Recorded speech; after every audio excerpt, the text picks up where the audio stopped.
How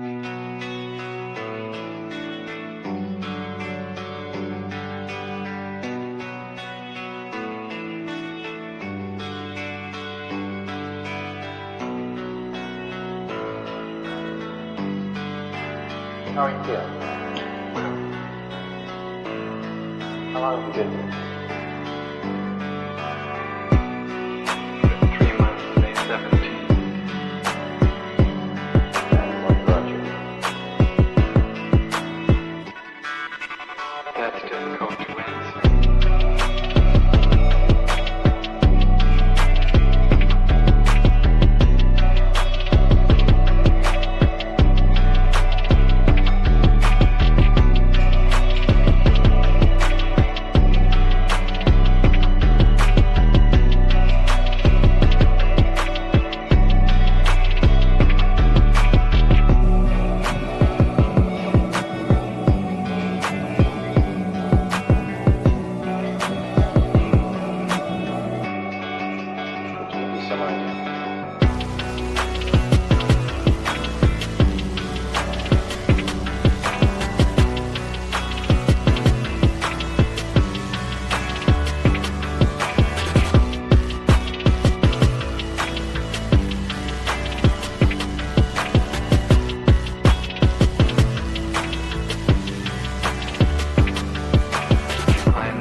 not clear. How is it that playing the piano for people has eventually resulted in your being here in the hospital?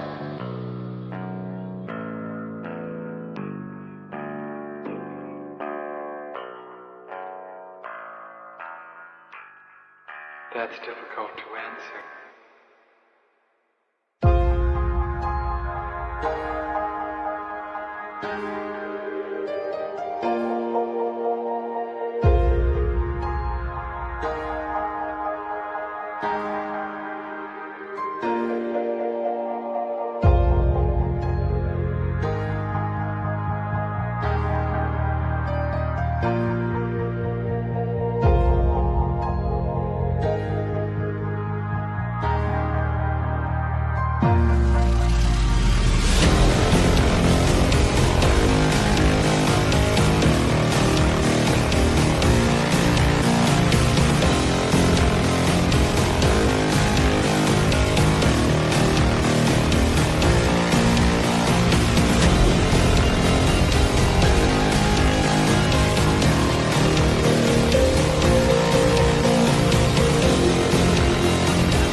this the end?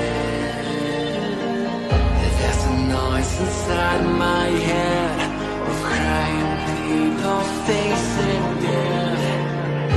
Is this the end? Is this the end? Oh, I'm burning in the stone.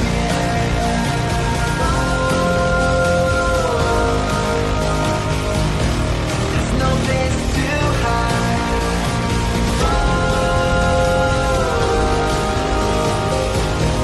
I'm burning in the stone.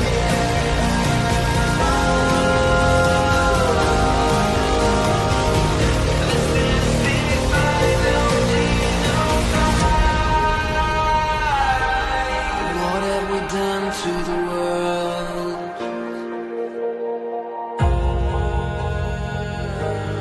What have we done to the world?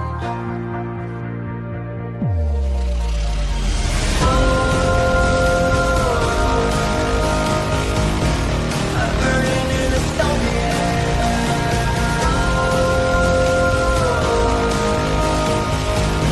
There's no place to hide.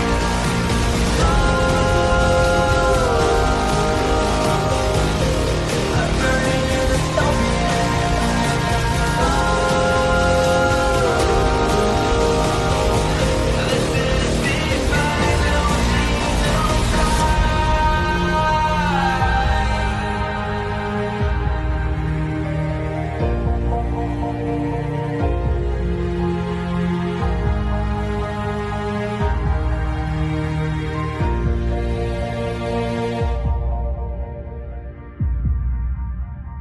This is the final sweet dreams are made of these. Who am I to disagree? Travel the world and the seven seas. Everybody's looking for something. Some of them want to use you. Some of them want to get used by you. Some of them want to use you.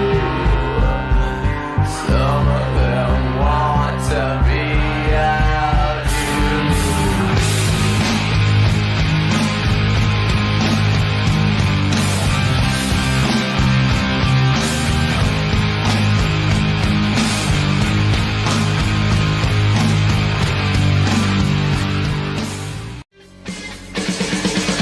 Won't anybody help us?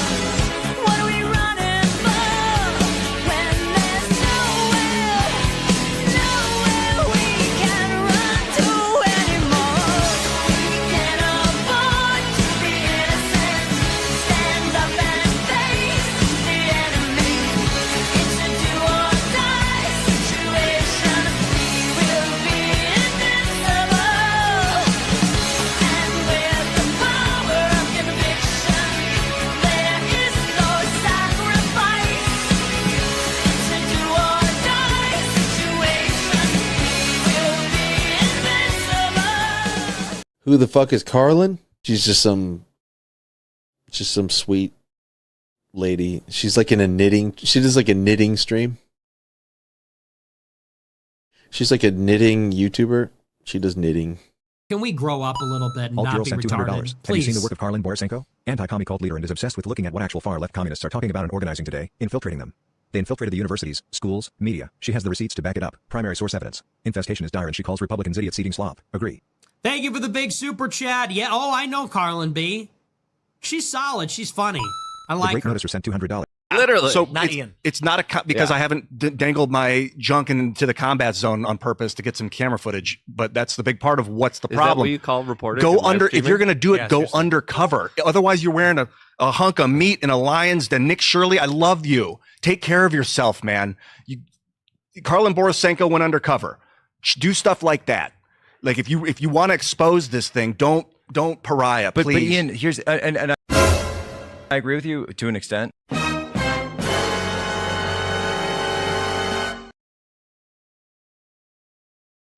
And I've learned a lot from Karlyn Borysenko, who goes in undercover with the left. And I've figured out from looking at her work, like when I first saw her stuff, I was like, oh, she knows what she's talking about. I need to like connect with her. And she actually, the first time I got assaulted in 2025, followed me and sent me messages, and she checked on me for months, just privately. It was so nice to have somebody like, are you okay? But I could tell she knew what she was talking about, and I subscribe to her. I look at all her stuff. I've learned so much, and I thought I knew a lot. I've learned so much.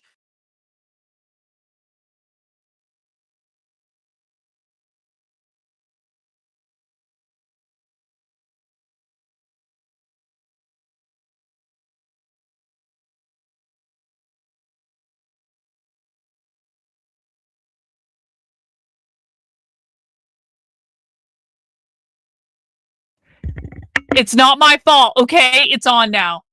What the fuck? What the fuck? The microphone was turning itself off and on. It was out of... As you know, I am a professional streamer on the internet.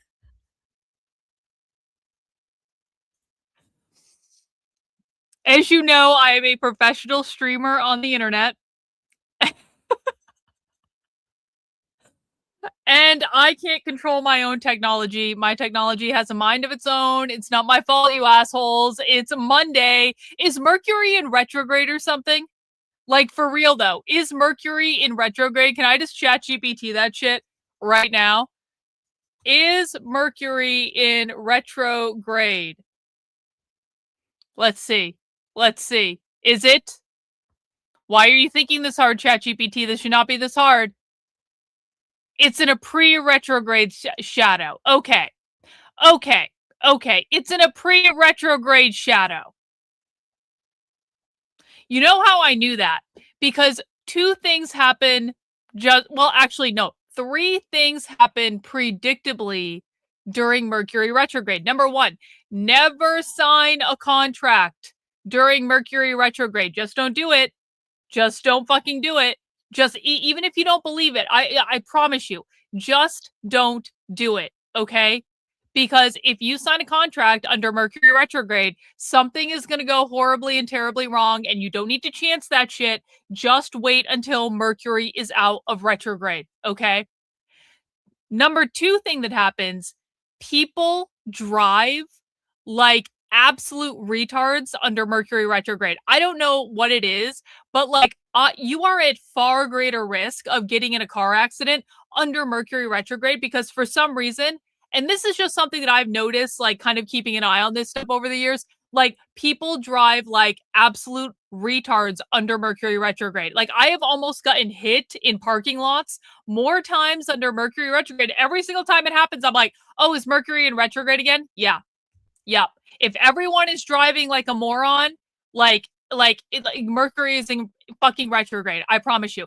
And the third thing that happens is technology doesn't work. And so I'm just going to say maybe it's not officially Mercury retrograde. Maybe we still have a couple more days for that. But like it's close enough that it wasn't my fault. My microphone wasn't on. It wasn't my fault. I'm a professional streamer on the internet. I would never do that. It's Mercury retrograde. Okay? It is Mercury retrograde. That's what we're going to say. That's my story, and I'm sticking to it. Hey, guys, guess what? Old sub. Bro. Old sub. Off to the fucking races, bro. Massive W's to you. Thank you for throwing in 20 channel memberships at the start of the stream. Getting us 20% of our goal before we even start streaming. I love that. I love it. Because, guys, I am the only person that is completely independently funded that is covering the far left in America right now to the extent that I am. There are other people who dabble in this. I don't dabble in this. This is what I do. And I don't take any fucking political money to do it because when I'm covering the far left in America, my only job is to show you guys receipts and to tell you the truth and to let you make your own conclusions about what's going on. I do not work for anyone on the left. I do not work for anyone on the right. Both the left and the right are retarded, and we're going to talk about that in a second. Hey, thanks so much, I am W's to you. One of the ways that we fund this particular endeavor is you guys sending gifted channel memberships. And when I am teaching a class, as I will be doing today, Everyone is welcome to come into my classroom, sit down, make yourself comfortable. But always remember that I'm in charge. Always remember there is a hierarchy. We are a fascist dictatorship on this channel.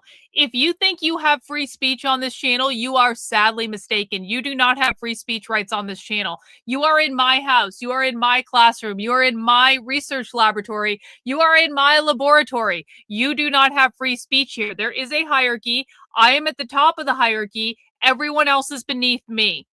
What I say goes. If you don't like it, there's the door. You don't have to stick around. But that is the way we do things. And when I do a class day, which involves an awful lot of my energy, breaking down information no one else is showing you, finding the information in the first place, because you will see content on this channel that like literally you will not find anyone else talking about on the internet. We are always at the tip of the spear. We are always ahead of everyone else with what's going on. We will tell you what the left is doing weeks, months, sometimes even a year before they're doing it, before conservative media and the conservative pundits and influencers and commentators bother to catch up. So the way we do this is you guys donate super chats and channel memberships, and you subscribe to my Substack, and you buy merch out of my store, and then we are able to independently fund all of this so that we can continue to provide accurate analysis to the public. Because that's really the goal here, guys. Listen, you want to know why there is a mantra in my chat, Karlyn was right? Because I am right about 90. I was going to say 95, but really I'm giving myself a little wiggle room there. I really think it's more like 98% of the time I'm right about every single thing that I say. Thank you so much, Mike. I very much appreciate that. Do you know why that's a saying on my channel? Because we only use primary source evidence on this channel, guys.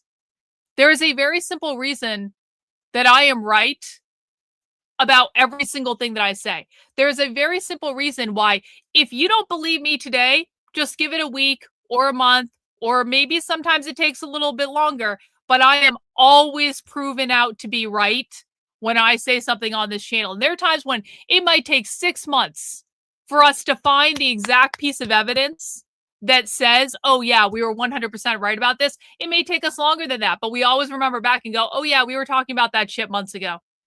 You remember the signal groups that were discovered by Cam Higbee?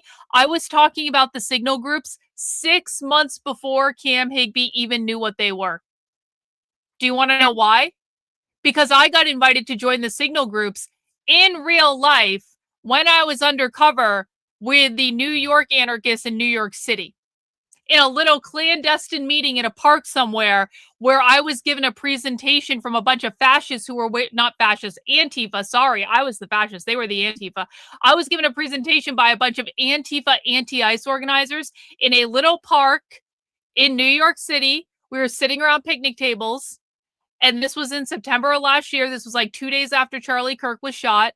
I remember it because I had to go to the airport the day after Charlie Kirk was shot to do this. So, and then they handed me a sheet of paper with the signal groups. So if you had been following my content, you would have known about the signal groups, the rapid response groups, how all the anti-ICE organizing was working literally months before conservative media knew about it. Because no one listens to me. Because I am the mean girl on the internet that says the things that they don't like. And I tell conservatives to go fuck themselves when they're lying. Because if you listen to conservative media, guys, the reality is you are going to be lied to. Karlyn, what about the left? Well, of course, if you listen to leftist media, you're going to be lied to. I'm not suggesting the left is better. I literally spend all my waking hours thinking about the left, exposing the left, researching the left, hunting down videos about the left, going undercover with the left. I do this for a living, guys. I'm not saying the left is good. In fact, you think you're anti-left? I probably know way more about this shit than you will ever dare dream. I don't think the left is good. That doesn't mean the right is good either. And the reality is that the biggest challenge I face almost every single day of my life is the amount that conservative media lies to their audiences about the left in America. Because I promise you, it is way worse than you think it is. if you are just finding your way over here from conservative media, it is way worse than you think it is. And I'm just going to ask the people in my chat. You can see the chat on the screen right now. I'll even make it a little bit taller so we can really see what's about to happen in the chat. There are people in my chat that have been watching my content for over 6 years. There are people in my chat who have been here a couple of years. There are people in my chat who have been here 6 months. There are people in my chat who've been here a couple months. One in the chat, if after you started watching my content, you realized that conservative media was lying to you about the left. 2 in the chat if that has not happened to you yet. 1 in the chat, and this is regardless of how long you've been here. If you have watched my content exposing the left using primary source evidence directly from the left, we use the left's own trainings, guys. We use their own evidence. I'm not making this content. The left is making this content. The left is telling us what they're doing in the real world. 1 in the chat, if you started to realize how much conservative media was lying to you after you started watching my content. 2 in the chat if that hasn't happened yet. You can see the chat on the screen. That's a whole bunch of 1s. That's a whole lot of 1s. And not a single 2. Not a single 2. You got Derpy Dan. Thank you so much for being a channel member for 4 months. Appreciate that, bro. Yeah, well, follow-up question. Follow-up question. Follow-up question. We're changing the numbers so people can differentiate. 3 in the chat. If once you realized how much conservative media was lying to you about the left, you got really, really, really pissed off. 4 in the chat. If you think that what conservative media is doing is just fine, and, you know, you don't understand why I have such an issue with it. 3 in the chat, if once you realize just the extent to which conservative media was lying to you, about the left in America specifically, you got really fucking pissed off. 4 in the chat, if, you know, you think that what conservative media is doing, misinforming millions of people every single fucking day, is just totally fine. People get pissed off when I yell on the internet. You have no idea how infuriated I am. And you have no idea how infuriated people are once they actually start seeing the primary source evidence for themselves. Because once you see the evidence for yourself, there is no denying what the left is saying, and there is no denying what the left is doing, and there is no denying that conservatives and their media and their pundit and their influencers, they're feeding their audiences so much misinformation, it has made their audiences retarded. That's why we get so many retarded people in my chat who think they know everything about the left, but they in fact know nothing, because they have wasted so much time and energy listening to conservative media that is lying to them. And that's not my fault, bro. I've been trying to tell people the truth for years. I didn't even realize how bad the problem was until a couple of years ago. But that is the problem. That is the primary problem that we are dealing with right now. And the fact of the matter is, and hang on, let me get this member chat from Tolkien Fan before I continue. Thank you so much for being a member of the channel for 30 months. I cannot stand listening to conservative media and influencers anymore. You're definitely pissed off. Yeah, that's what happens. Predictably. I've been doing this a long time. Predictably. The fact of the matter is, what the left is doing in America is so much worse than what conservative influencers are telling their audiences. And that is why it is easy for conservatives to dismiss the problem of the left and say they're all narcissists and they're all paid protesters or they don't have jobs or like whatever excuses they want to make. But the fact of the matter is the far left is winning in America, and the only evidence that you need to look at is the fact that we do not have mass deportations no matter how much conservative media lies to you. And the reasons we do not have mass deportations is because in January of 2025, the far left started a concerted organizing effort around attacking ICE facilities across America, and that is the same protest that you see playing out today, except they've gotten much, much, much, much, much larger because the organizing has never stopped. I am the only person that I know of that has been covering anti-ICE organizing on the left since January of 2025 when Trump took office again. And I've never stopped covering it. Conservative media stopped covering it. Conservative media isn't really showing their audiences what's still going on to this day outside of all the ICE facilities. They're still not doing it. But this is the reason that we do not have mass deportations. This is the reason. Because they're winning. Their tactics are winning. And they're getting more and more and more emboldened. Let's talk about the teachers' unions. Every single person that says woke is dead. What were they saying last night about that stupid UFC fight at the White House? I literally saw Jack Posobiec say the UFC fight at the White House was proof that the left had been defeated. And I'm like, I'm sorry, what? That is one of the most retarded things I have ever heard in my life. The UFC fight at the White House is proof that the left has been defeated. When I talk about conservatives misinforming millions of people and lying to millions of people and spreading misinformation to millions of people, how about the left is defeated because of a UFC fight at the White House when the left still controls K through 12 public schools through the teachers' unions? And the teachers' unions have been intimately involved with the anti-ICE organizing since the damn beginning. They've been involved since the fucking beginning. And the teachers' unions are always around when there is leftist organizing. They are always involved because the far left controls the teachers' unions. They use the teachers' unions for political organizing.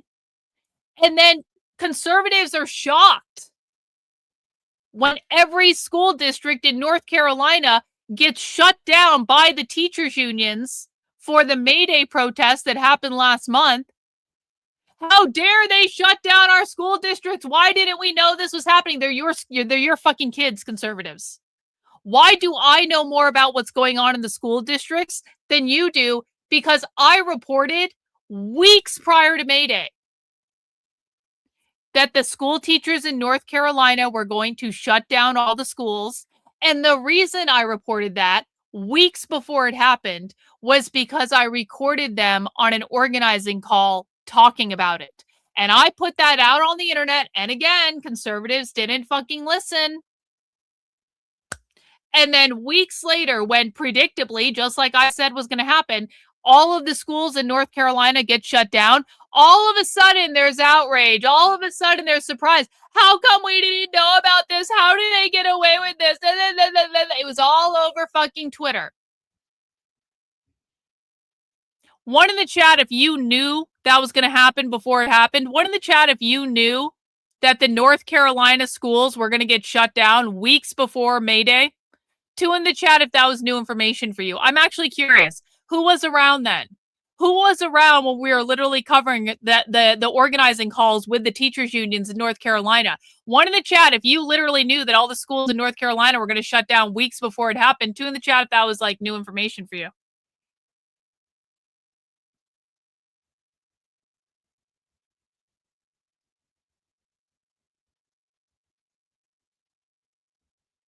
So when you're on my channel, you are at the tip of the sword. You know more than conservative media. You know more than pundits. You know more than commentators.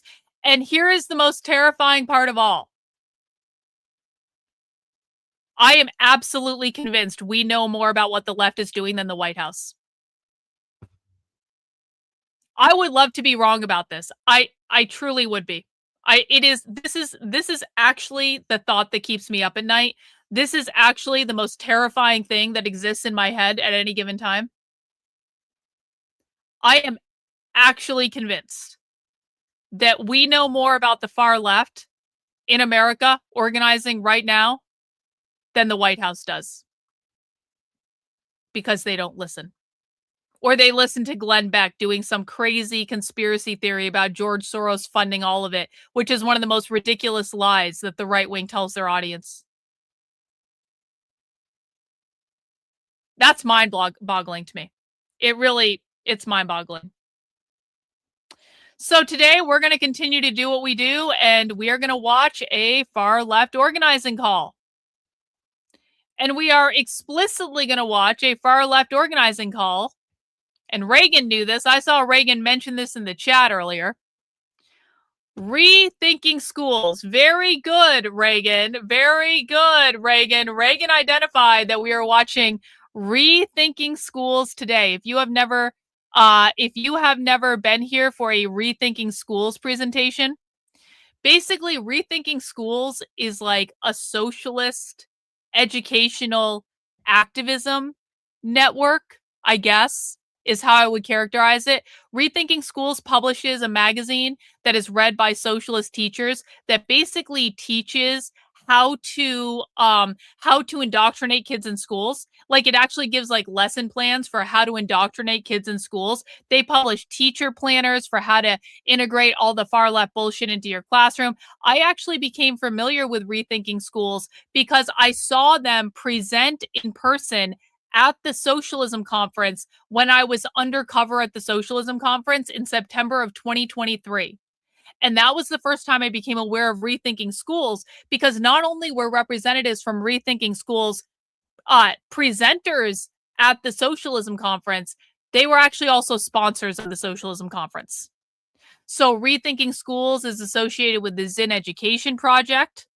It also does push Black Lives Matter in schools, but I don't think that that's like a strong thing for them. It's just something they do every February for like Black History Month. And so basically, Rethinking Schools is one of those organizations that we keep an eye on because they do presentations quite often. In many of those presentations, they say the quiet part out loud. Like, Rethinking Schools was how I learned basically that, do you guys know how socialists got around the anti-woke laws in Florida? Can we do a blast from the past for a second? Hang on. Let me do a blast from the past. I'm going to give you guys my first introduction to Rethinking Schools. Hang on. Here we go. For people who are new, this is my Substack. That is Karlyn, Karlyn, .substack.com. Now, this is an article that I posted September 8th, 2023. Almost 3 years ago. And this was, again, back when I went undercover at the Socialism Conference, which is actually the title of the conference. It is called the Socialism Conference. And I secretly recorded their asses. And one of the presentations I sat in on was with Jesse Hagopian. Jesse Hagopian works with Rethinking Schools. Jesse Hagopian, no, this was not a Zoom call. This was in real life. Jesse Hagopian was also a teacher in the Seattle school district. Like, he taught, I think, Garfield High School in Seattle. I don't know if he still does, but he did at one time. And so, yes, that's correct. They use Zoom calls to get around the anti-woke laws. And so I don't think he's a teacher anymore, but he definitely still works with Rethinking Schools. He definitely still, he's a committee member for Black Lives Matter in schools, which is how that's connected to Rethinking Schools. Anyway, this is one of the presentations I secretly recorded at this conference. Let me just play you a couple of clips. I think I have 2 clips in here.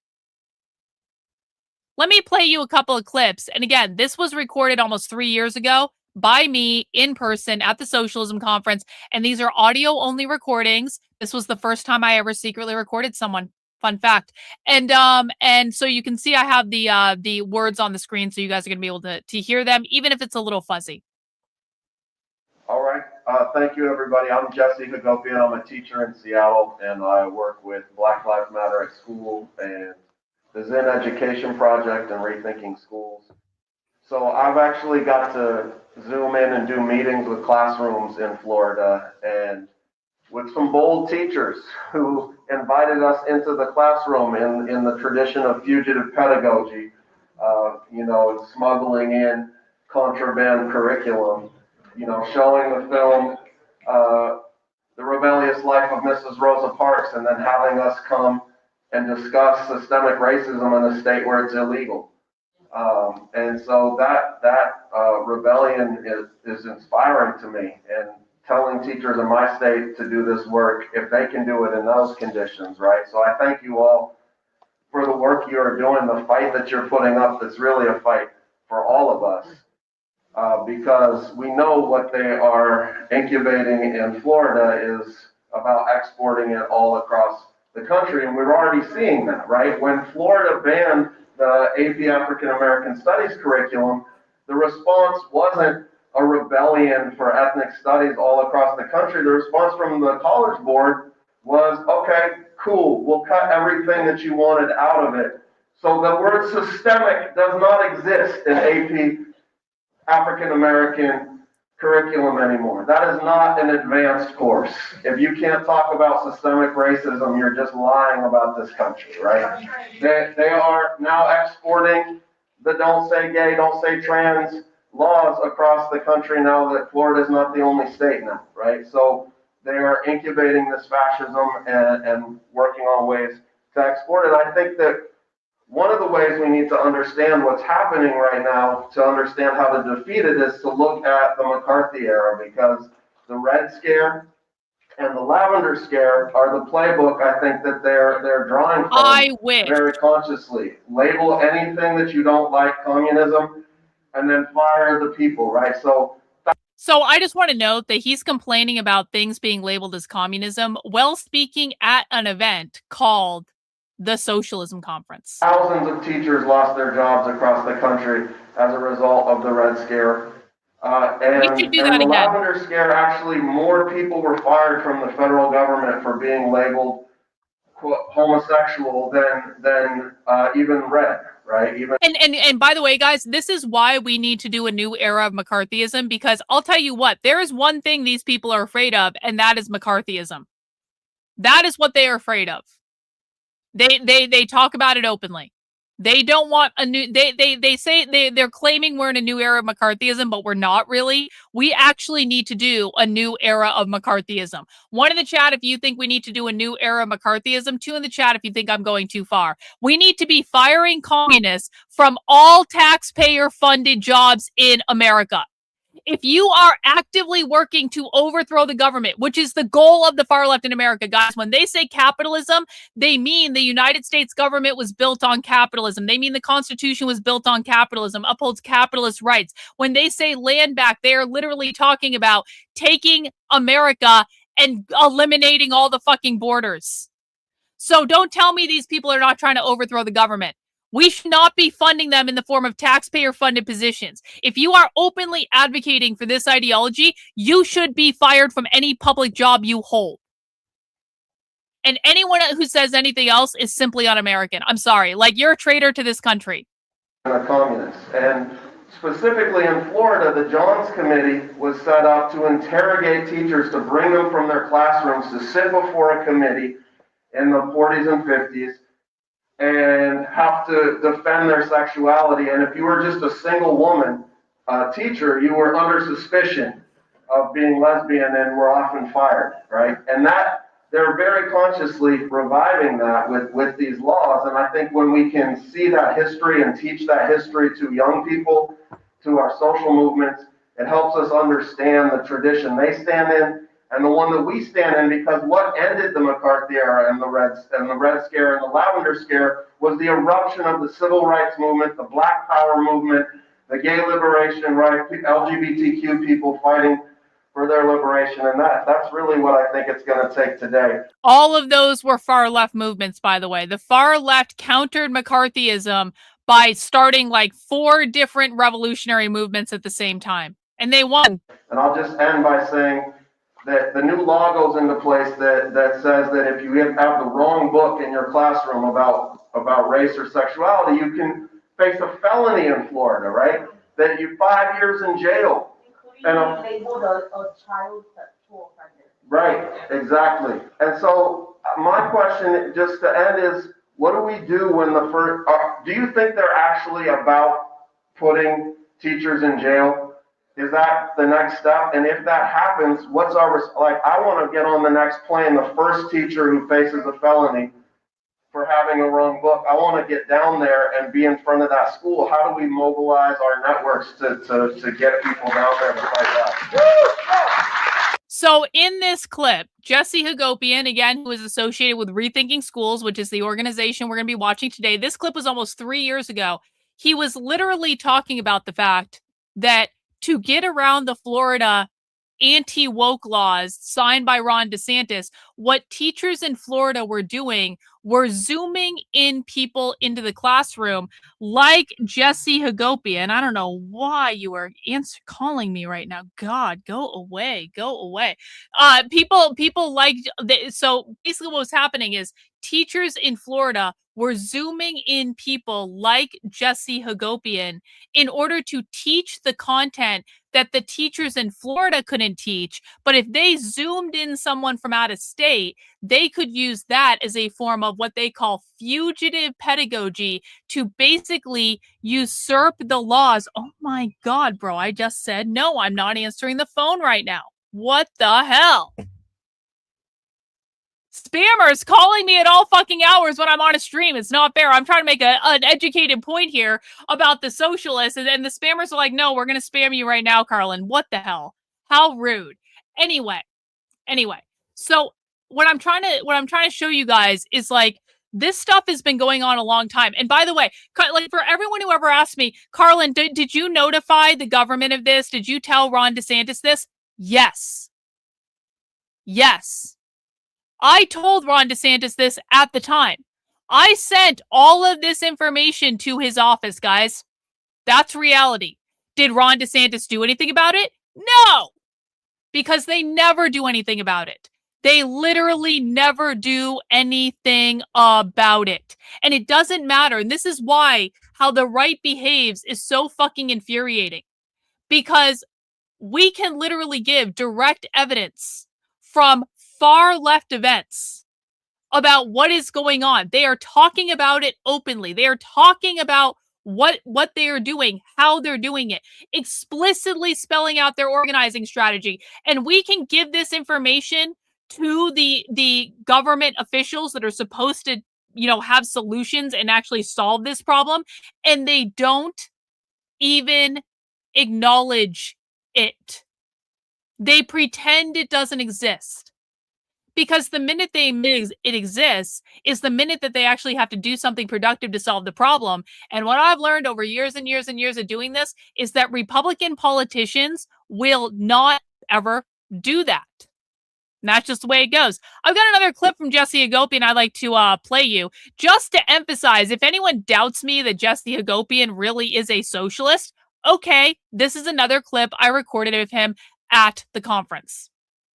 So I just want to wrap up by talking about why I think this struggle for anti-racist education right now should be a central fight for the left, for the socialist movement in this country, for everyone, and struggles for social justice. I think too often the left organizations have seen education as just one among many arenas of struggle, instead of seeing it as a centrally, strategically important struggle that has the potential to bring together tens of millions of people. When you think of everyone as a public school student, and all the parents, and all the educators who are unionized, this is like a key this should have always been a major focus of those of us who want to transform the world and see a socialist society, as a site that can bring together millions of multiracial people together.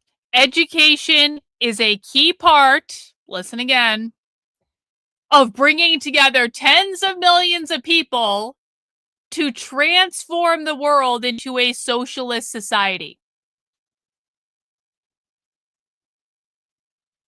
Seems important, I'm just saying. Public school students, and all the parents, and all the educators who are unionized. And they're doing it through the unions. Should have always been a major focus of those of us who want to transform the world and see a socialist society. Education should always have been a key focus for those of us who want to transform the world and see a socialist society. And he is talking explicitly about the teachers' unions. So, another clip that conservative media ignored because, I'm not in favor of Israel and I don't support Israel. So anyway, I give this to you as a backstory for we've been following Rethinking Schools basically since I recorded those clips at the Socialism Conference. because nothing has ever been done about them. Predictably, Rethinking Schools is still doing everything that they were doing 3 years ago. They are still helping teachers to push far left ideology into public schools. They are still, doing presentations and publishing magazines about this. They are independently funded. They're a nonprofit. People donate to them. They also sell things. That is how they fund all of this, because of course that's how most leftist groups fund this stuff. And nothing has really changed. And so about a month ago, Rethinking Schools uploaded this presentation on their YouTube channel, Teachers Unions Fighting Fascism. Rethinking Schools hosted a conversation on how teachers' unions are leading the fight against fascism and ICE in their communities and schools. In this webinar, we learned, celebrated, and amplified the lessons of people heroically fighting back against ICE occupation from Chicago to Los Angeles to Minneapolis, from the classrooms to the streets. We need to defend our students together and learn the most effective ways to kick ICE out of schools and communities. And we love it when we see Jackson Potter. Jackson Potter is the vice president of the Chicago Teachers Union. We love it when we see Marcia Howard. Marcia is, I believe, the president of the Teachers Union in Minneapolis. She's been involved in the anti-ICE organizing since the beginning and the BLM organizing before that. So we're going to watch this here presentation, and we are going to listen to what these people have to say. Now, before we get there, I need you guys to do me a favor. Old Sub has already gotten us a bunch of the way there. But I wonder if before we get started with the presentation, in order to fund the college level class that I'm about to give you on this, in order for me to spend the next several hours just breaking this down and making this content available for as many people as possible, again, showing you guys things that no one else has ever shown you before, because no one else looks at this stuff but us. Can we get to like our halfway point on the goal? Can we have a halfway point victory before this even starts? Can we just do that? Accented with the 5 channel memberships. Thank you so much for that. Sheikah Lago, thank you so much for that gifted channel membership. W's to you. That's 6 more, guys. That is 6 more. Guys, the reason we do this is I don't want to have to beg throughout the entire stream. I really just don't. I just don't want to have to beg throughout the entire stream. If you know this is going to be an awesome fucking stream, send in some channel memberships. I will teach you everything I know about this topic. W's to you, Adam. Thank you so much for the gifted channel membership. Guys, can we get like 21 more memberships? Can we do that? Can we make that dream a reality? Or should I assume people don't want to watch this presentation? If you guys don't want to watch the presentation, that's fine. But I think we can get 21 more channel memberships. There's 137 people watching on YouTube. There's 26 people watching on Rumble. I think we can get, well, we need 20 now. Look at that. Nick got us to 30. W's to you, good sir. Thank you so much for the gifted channel membership. We got Puzzles in there. Puzzles, W to you. Thank you so much for the 5 gifted channel membership. We got 2 people watching on Kick. Let me know if anyone on Kick donates, because I can't see when Kick people donate memberships. So if you're watching on Kick, let me know if someone donates a membership. I wish they would give me a notification over here when that happens, but they don't. I appreciate if you let me know. Donnie girl, W's to you. Thank you so much for the 5 gifted channel memberships. Guys, we are 10 away from our halfway point. Can we just wrap that up before you guys know I'm going to give you a good show? You guys know I'm going to give you a good show? I'll tell you what. Let me give you guys a couple minutes to work out the 10 gifted channel memberships. Let me give you guys a couple minutes. I will give you guys until the end of me giving you a couple quick updates. And actually, do I want to do that one? No, let's go here. I want to make sure people saw this. I want to make sure, and guys, we have until I am done presenting this topic to get the 10 gifted channel memberships, because then we're going to go right into the presentation. So you guys can work out the math among yourself. I know you can do it. If 10 people send in 1 gifted channel membership, we're at the halfway point, and that would really make me happy, and I would appreciate it. Okay, I want to talk about this, though, because obviously, I mean, I try to tell you that conservative influencers are narrative shills that are, like, have everything scripted for them. I try to explain this to people, not because I want to, like, you know, destroy your worlds and your conception of reality, but I try to explain this to people because it is critical that you understand when you are receiving information and talking points from people who are lying to you. Because if you are getting your information and your content from people who are lying to you, then you are not going to be hinged into reality with what is going on in the world. And we just got such a great example of this over the weekend. And I want to make sure people saw this because Riley Gaines is one of those people who grifted her way to conservative stardom and money and clout and influence and W's to Tolkien fan throwing in a gifted channel membership. We just need 9 more to meet the halfway point. Thank you so much. And I've never liked Riley Gaines, and I don't think that she's a genuine actor, and I never have. And that doesn't mean that she doesn't say good things sometimes. W's to you, Derpy Dan. Thank you so much for the gifted channel membership. Appreciate that very much, bro. That doesn't mean that she doesn't say good things sometimes, but guys, just because someone says something you like to hear does not make them an honest actor. Great Otis, bro. Great Otis is like, I'm going to be the hero. I'm going to get us over the halfway point. W's to you, good sir. 10 gifted channel memberships. Really, really appreciate that. Guys, we are still halfway there. So if you want to gift stuff, you totally can. You totally can if you feel like it. Anyway, over the weekend, Riley Gaines was basically caught in the act. And then Riley Gaines actually made the situation so much worse. Okay? So she was caught in the act, and then she tried to double down, but in the doubling down, she actually made the situation worse. And I'm going to prove it to you. So let's just watch what happened. We had this video posted by Jameson Daniel, MAGA influencer Riley Gaines being told/paid by Patriot Mobile handlers what her sincerely held beliefs are in leaked video. Mar-a-Lago face is a phenomenon that needs to be studied academically. Wait, tell me That's the true. pillars again. Tell me the pillars again. So it's pro-life. First Amendment, Second Amendment, sanctity of life, and veteran and first responders. Okay. And First, second. Yep. Cool. The First Amendment, the Second Amendment, the sanctity of life, our veterans, I feel very passionately about. Do you guys, if you're going to talk about, I mean, you hate to even call them political issues, but do you specifically say like the left or the right, or is that something you try to kind of refrain from? Like if I were to say something to the effect of like the left is still doubling down. Yeah, you can say okay. I've heard you introduce from the beginning, so okay. First, that's what I needed to figure out really quick is when I first, I mean, definitely over a year though. I would say, can I just say that like around 2 years ago? Yeah. Wait, tell me the pillars again. So it's pro-life. Okay. Oh. So, First Amendment, Second Amendment, sanctity of life, and veteran and first responders. Okay. And first, second. Yep.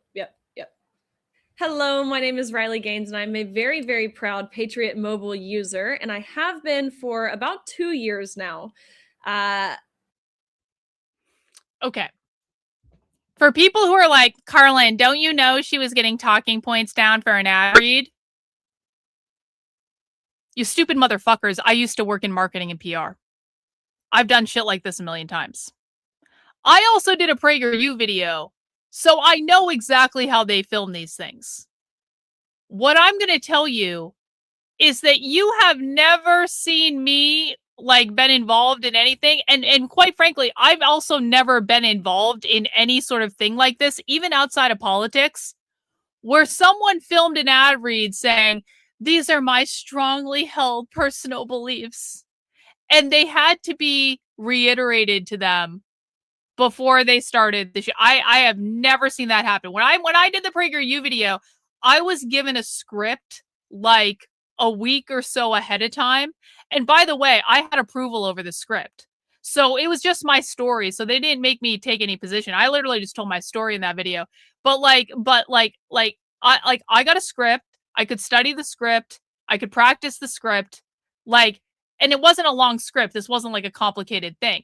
And so I have a hard time believing that if they're going through all of this professionalized production, that she wasn't actually given this information ahead of time. And the fact that she walked in there and she had to be fed her strongly held beliefs in the form of these pillars so that she could get the read right, that to me tells me that Riley Gaines is very used to everyone writing everything for her, because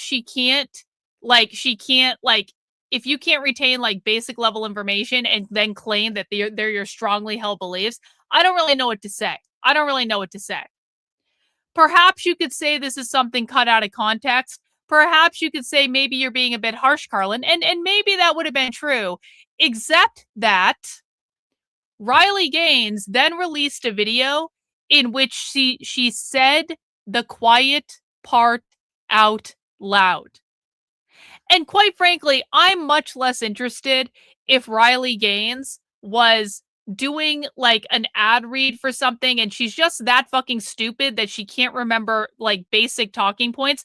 I'm much less concerned about that than I am about the fact that I've been saying that people like her are completely scripted narrative shills for years, and no one seems to want to believe this. So I'm going to play you Riley's double down video, and then I'm going to see if you guys catch it. Okay.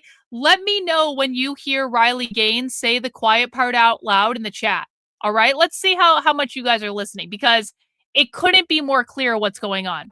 I generally don't get on my phone on the weekends. I had no idea that I was involved in this internet online X controversy that does not exist anywhere outside of X, by the way, surrounding Patriot Mobile.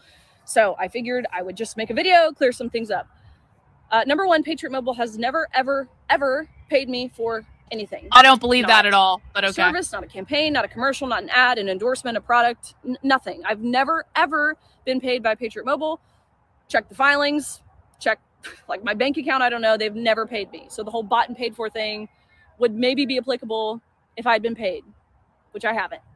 But even still, no, it wouldn't be, because I really am a proud Patriot Mobile user. Clearly, I live in the country. I love their service. I've never had a problem with it, whereas that has not been the case with other phone lines. I like the causes they support. They are pro-life, pro-veteran, pro-military, pro-freedom. Just to provide some context to the raw footage that was released, which I will say it was a total blunder on Patriot Mobile's end of having that footage where it could be accessed by the public. I guess you got me. It's not natural for me to like sit in front of a camera and film myself talking with no teleprompter, with no script.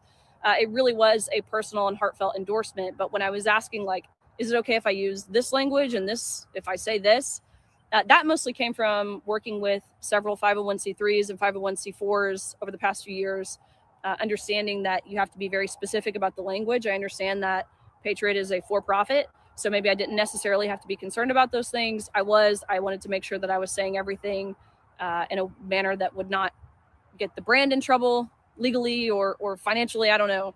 That's just my very young, naive, not business-minded brain. I don't know. Like, I feel like that's pretty standard to do. Again, when you have a camera. Well, let's just go back, because you guys got it. Let's go back and listen to that part again. Let's just go back and listen to that It again. really was a personal and heartfelt endorsement. But when I was asking, like, is it okay if I use this language and this, if I say this, that mostly came from working with several 501c3s before that, sorry, of having that footage where it could be accessed by the public. I guess you got me. It's not natural for me to like sit in front of a camera and film myself talking with no teleprompter, with no script. It's not comfortable for me to sit in front of my camera talking with no teleprompter and no script. I'm sorry, excuse me, what? Now listen, there was a time on YouTube when I was not comfortable doing this. That's very, very true. That's very, very true. Back in 2020, I was not comfortable doing this. And I said, Karlyn, you're going to fucking do this until you get comfortable with it. And you're going to figure out what your voice is. You're going to figure out what your style is. But you're just going to just start making content, whether it's good or bad. It doesn't matter. You're going to get used to talking into a fucking camera and doing it all extemporaneously and not having a script and not having anyone tell you what to say. Because I'm not writing a script for myself and I'm not paying a producer. Like, that's retarded. I don't need that. There was definitely a time when I was not necessarily comfortable having to speak to all this stuff just off the top of my head without a script, without any sort of prompting, without any sort of like reading an article to have something to react to.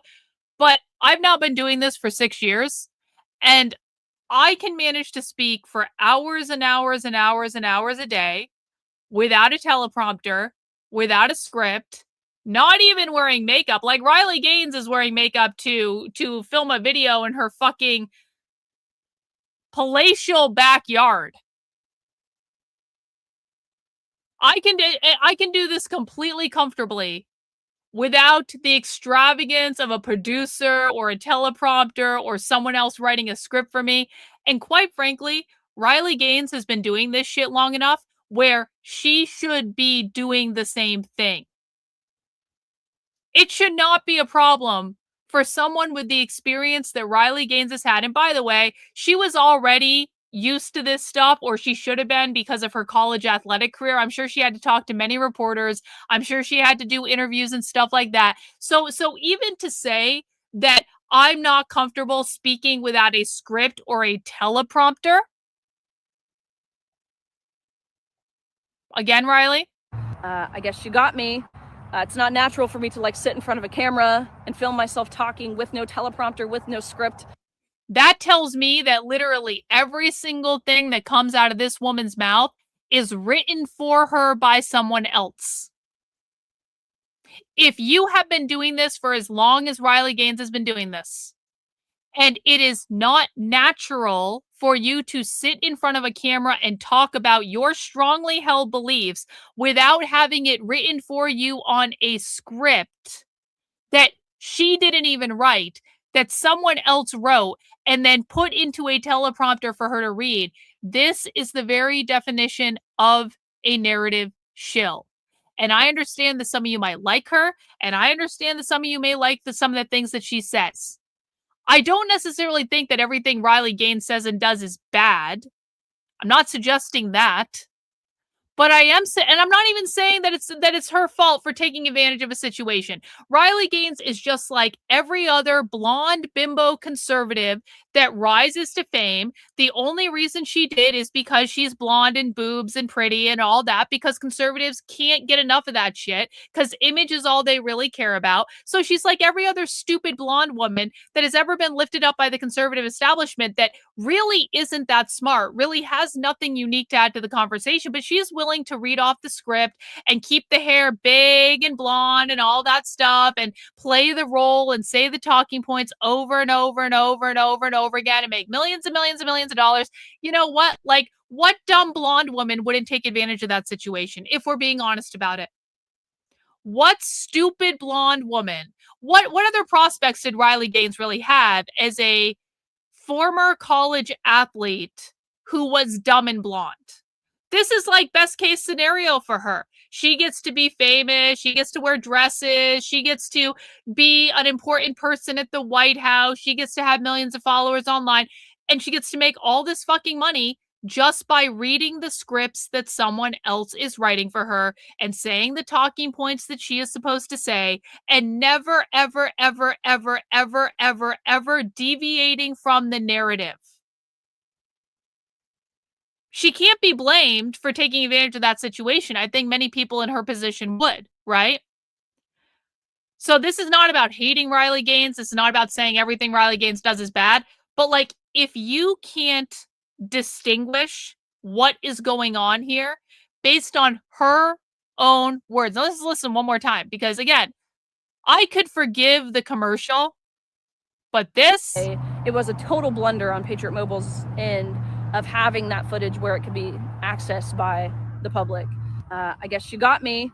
It's not natural for me to like sit in front of a camera and film myself talking with no teleprompter, with no script.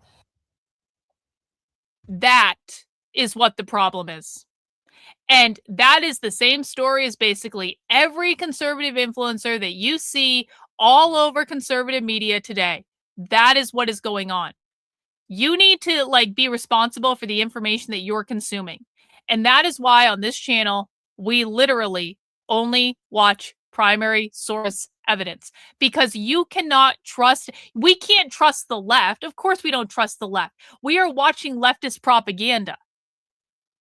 But if you trust the right to inform you, if you trust the right to tell you what's going on, you are trusting essentially paid fucking actors. In fact, many of them are. Many of them are failed actors. Many of them are failed comedians. They couldn't make a living acting. They couldn't make a living as a comedian. And so they became a conservative influencer because they got their scripts handed to them and all they had to do was read their lines like good little puppets that can be parroted about. If you're listening to those people for your information, you are not going to be informed.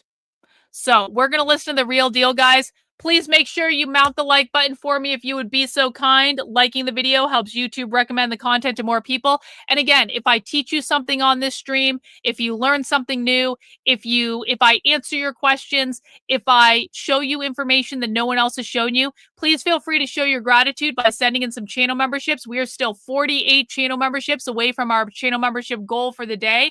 And this is how I'm able to fund all this. So I really appreciate you guys donating in advance. And if you have questions as we are making our way through the stream, do let me know. Let's get this party started. Welcome, welcome, everyone. Thank you so much for joining us. We'll get started in just about a minute. But in the meantime, please introduce yourself in the chat. Let us know where you're calling Fast from. forward a little bit. Joining this evening. I want to say welcome, welcome, welcome on behalf of Rethinking Schools. My name is Sierra Kaler-Jones. I'm the Executive Director of Rethinking Schools.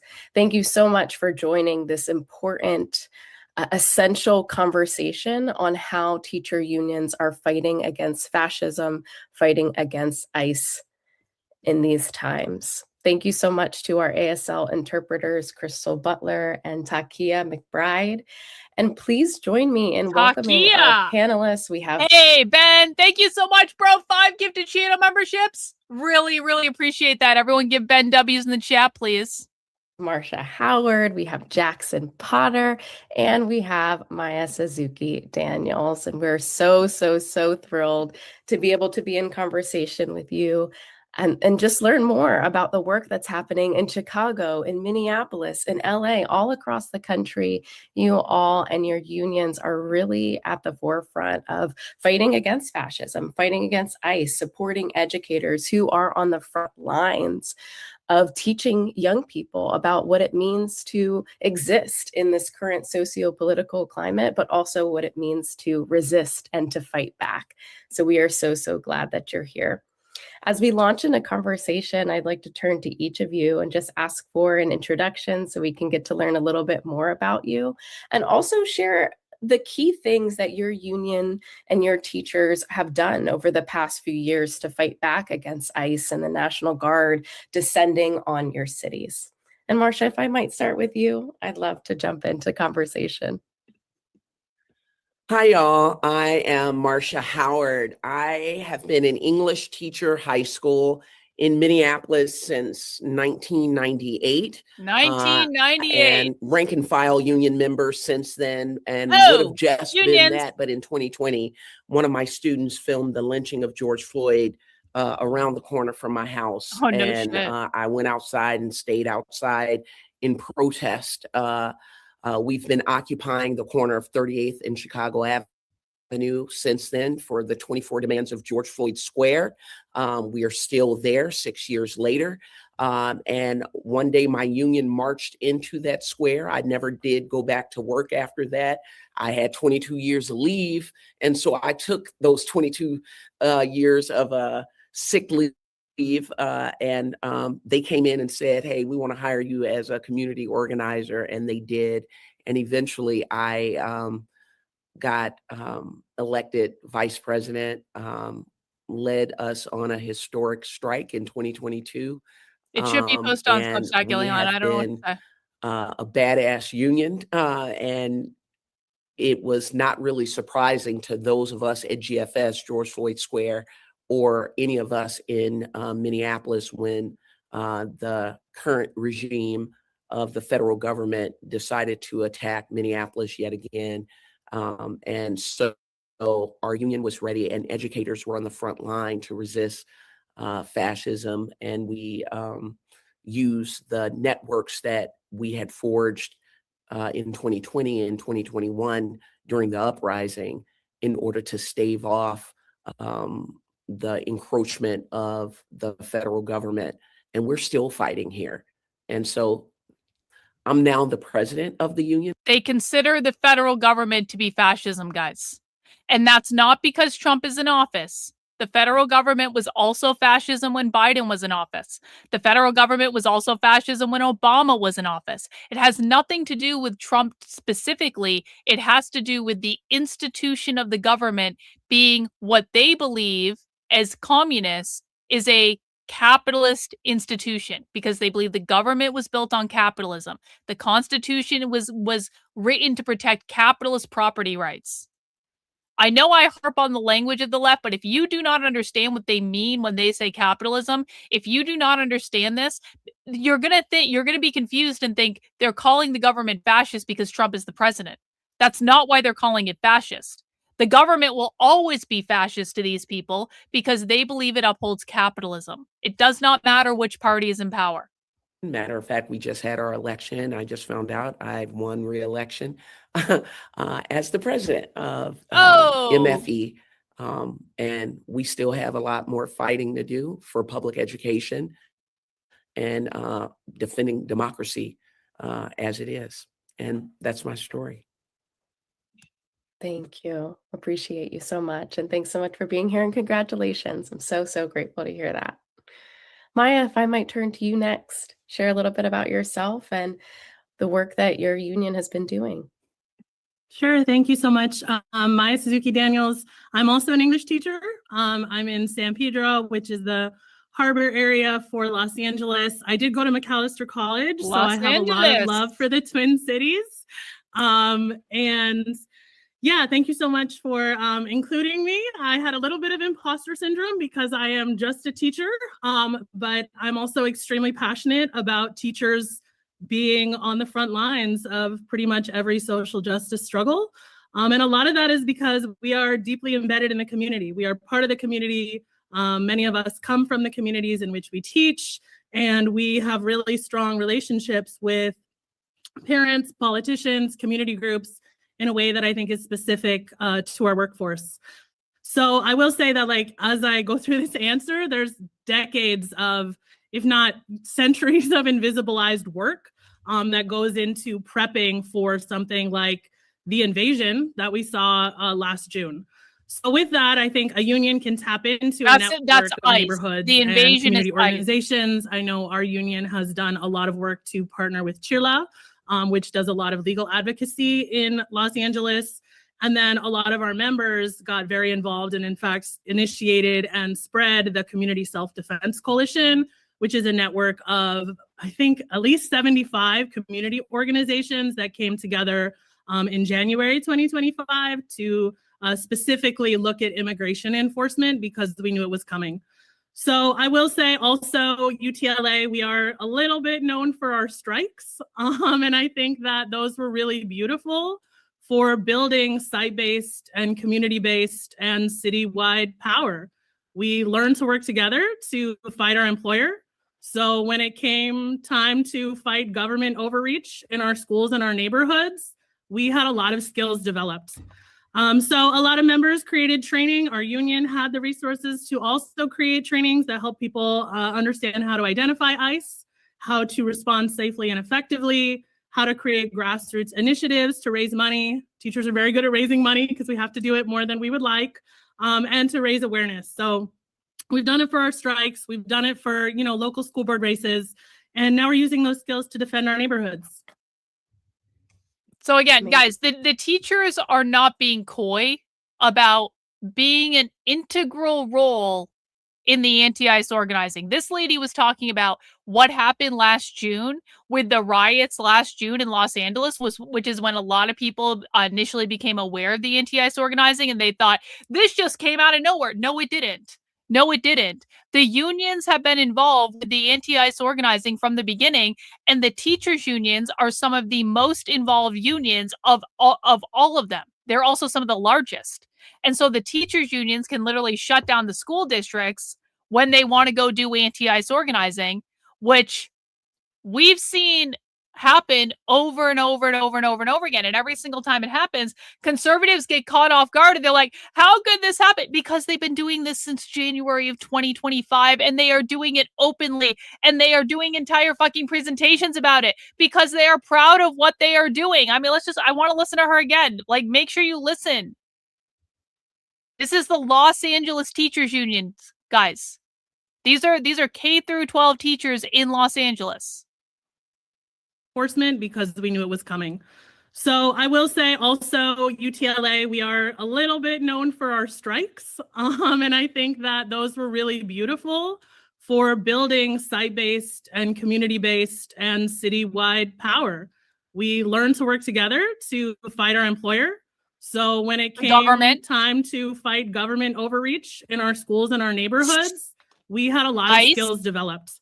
When she says government overreach, she's saying ICE enforcement. She's saying deportations. And how much you want to bet that she's teaching kids in schools, ICE is government overreach. Deporting illegals is government overreach. It's kidnapping your neighbors. A lot of members created training. Our union had the resources to also create trainings that help people understand how to identify ICE, how to respond safely and effectively, how to create grassroots initiatives to raise money. Teachers are very good at raising money because we have to do it more than we would like, and to raise awareness. So we've done it for our strikes. We've done it for, local school board races. And now we're using those skills to defend our neighborhoods. Amazing. Thank you. Yes, the work is so inspiring, and your work as an educator, but also as an organizer, really leading in your community is really incredible. And I'm so glad that we get to learn from you. Jackson, I'll turn to you next. Yeah, I'll round out the humanities. I'm a high school social studies teacher and currently serving as the vice president of the Chicago Teachers Union. Congrats, Marcia. We are privileged that you are a leader in our movement. You're doing really incredible work. A lot of the same structures that Marcia and Maya are describing, our members are building and maintaining and growing here in Chicago, particularly when Operation Midway Blitz hit us in the fall. And we saw rapid response networks that were growing. We used our contract language to build sanctuary school committees. They used their contract language to build sanctuary schools. Sanctuary schools means ICE can't go into the schools to deport people. School buses, we develop methods and means by which to provide mutual aid to families that were being hammered with ICE terror. That's how they're and funded. Ensuring families had access to legal support and food and safe passage. So all of those things really grew out of that massive attack, and it paled in comparison to what happened in Minneapolis. So learning a lot from our siblings that have dealt with even greater forces of federal assault on our rights and on our schools. And then nationally, the CTU has been in partnership with UTLA, MFT, in building out a Mayday Strong network to provide greater disruption economic. Contract language means the teachers' unions are the ones who negotiate the teachers' contracts with the schools. So they're literally saying in the contracts that the teachers are signing in the schools, they are working in the ability to create sanctuary schools, essentially. It's built into the contract that the teachers have to be teachers in the school districts because they control the teachers' unions. And that's who negotiates the contracts. Economically, in terms of building broader, bolder, and bigger coalitions between community and labor across geography, in order to kind of have the resistance necessary for the threats we're facing, a MAGA consolidation, the evisceration of the Voting Rights Act. And ICE has just grown, despite all of the outrage that has built out of the 123, no work, no school, no shopping movement that Minneapolis began. So we're going to, have to continue to learn from each other and build this movement.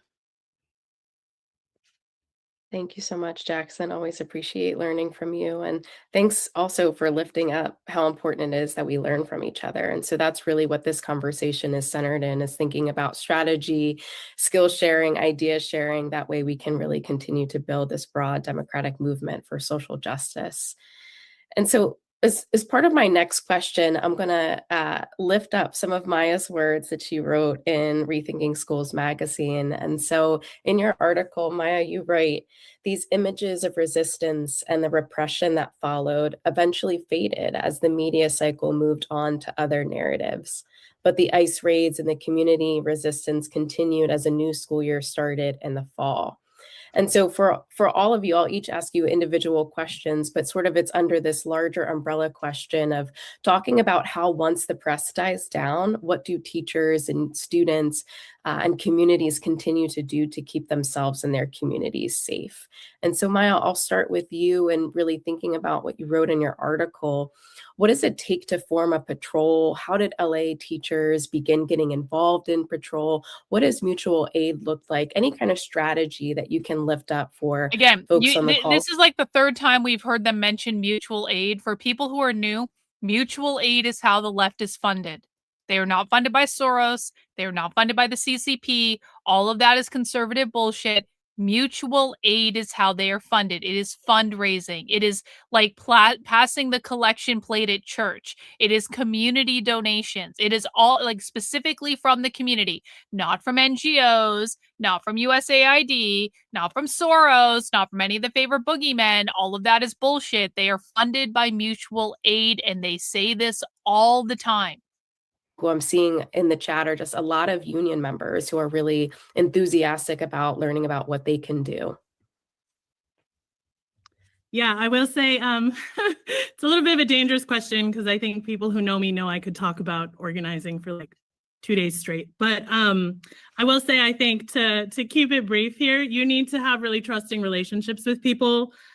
People got involved in these patrols because they knew somebody. They knew somebody who was on patrol. They knew somebody that was organizing a patrol. And so we grew from being, No, they're not funded by Chinese billionaires. No, that's bullshit. Not real. Fake. Stop listening to people who lie to you. No. And there will never be any RICO case because you cannot have a RICO case for mutual aid. That is not how that works. Even from the beginning, even that very first day I got a call, I called the people I knew. And because we had those trusting relationships, they showed up. And then we all called people we knew, and they showed up in a backyard to do a training the next day.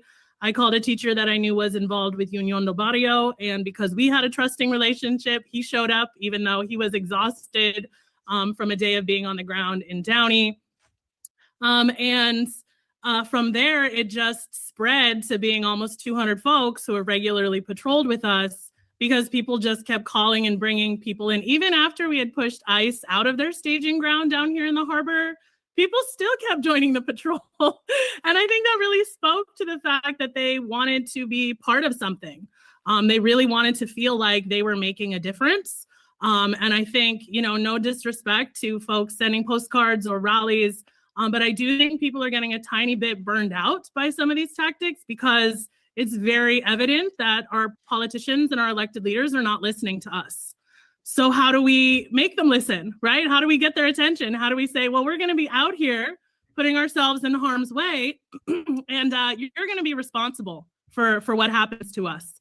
So that's the first thing. And in order to do that, I will say you really have to trust the people who are out there, even if you just met them like 30 minutes ago. The other thing you need is organization, and that is both easier and harder than it sounds. I think we are trained and socialized to wait for someone to give us directions. We are trained to wait for a webinar or a toolkit, when in actuality, as teachers and as educators, we know how to coordinate groups of people to get something done. This is something that we are required to do. We do it every day in our classrooms. If you are an effective teacher, then you will be an effective organizer. Oh, yeah? Wow. Yes, I love that. If you are an effective teacher, then you will be an effective leftist anti-ICE organizer. You don't say. Yes. And thanks so much for lifting up the power of community and the power of the people that we know, leaning into those people, and the importance of trusting each other in the movement to know that together that we are much stronger.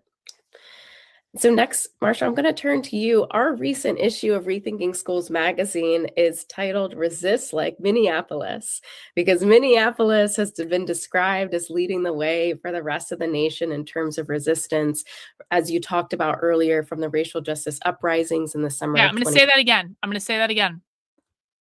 The cover story of Rethinking Schools, the magazine that is read by thousands of socialist teachers all over the United States, their cover story was Resist Like Minneapolis of Rethinking Schools magazine.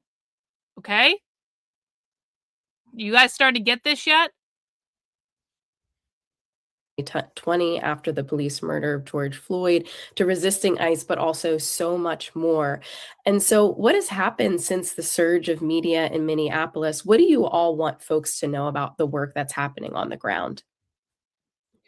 I think it's really important to understand that even though the world might be watching you in a moment, when those eyes turn away, the work still continues. The relationships that were forged have to continue. The networks have to remain solid. And that is what sustains you, because what we have learned from Jamar Clark to Philando to George, the pandemic to ICE being here, is give them a minute. Give them a minute. From 1776 to 2026, it's been a minute. You feel me? You feel me? Give them a minute. Don't think that this is over. Don't think that, oh, this happened and now we're done. You're going to need those connections that Maya was just talking about. You're going to need to stay organized so that you can easily be mobilized. You got to stay ready so you don't have to get ready. Every signal chat that you've been in, trust and believe there's going to be a sub chat that you're not involved in. And they probably talking shit about you. Okay. So be ready to start other chats that have something to do with something else. This one is about mutual aid. This one is about transportation. This one is about money. This one is about protection. This one is about an upstander training. You're going to have to be able to burn it if somebody gets arrested and start another one. And when we talk, you're going to have to burn your signal chats if someone gets arrested. So just start a whole fucking bunch of them now, because when someone gets arrested, you're going to have to burn your signal chats. President of the Minneapolis Teachers Union. Ready. Every signal chat that you've been in, trust and believe there's going to be a sub chat that you're not involved in. And they probably talking shit about you. Okay. So be ready to start other chats that have something to do with something else. This one is about mutual aid. This one is about transportation. This one is about money. This one is about protection. This one is about an upstander training. You're going to have to be able to burn it if somebody gets arrested and start another one. And when we talk about trust, you got to think about elbow partners. I might not know the fourth person, but I know the person, the third person or the second person, and they trust that third person. And you might have to give it up and give it to God about that fourth person, because we're not going to spend time bad jacketing people. We don't have time for that. There are things that we need to get done, and I'll see you on the line. As we go forward, and I'm going to be quite frank, it is May right now. We have a lot to get done between May and the midterms, November. You have to make sure that y'all stay connected as educational communities and your neighborhood communities or whatever communities that you find yourself in, because the work is not done and you need to get ready so you can stay ready, because you do not want to be caught come November not ready. It wasn't just ICE, it was Custom and Border Patrol. It was Arrow, which is an arm of the FBI. It was people with jurisdiction as long as they are 100 miles from a border, and any international airport is a border, y'all. Any international airport is a border. Stay ready so you don't have to get ready.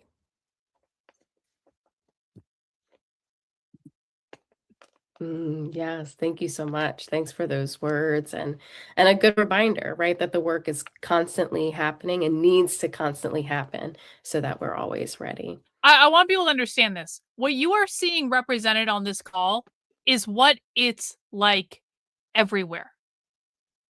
So you are seeing the president of the Minneapolis Teachers Union talk more passionately about anti-ICE organizing and how to use the teachers unions to do anti-ICE organizing than she is about actually teaching kids in schools or making things better in schools or being better teachers. I don't know. Shouldn't that be what the president of the Minneapolis Teachers Union is talking about, is like, actually, how do we improve things for kids in public schools? But no, she's out doing anti-ICE organizing.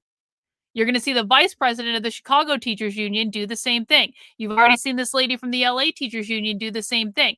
These are not isolated instances.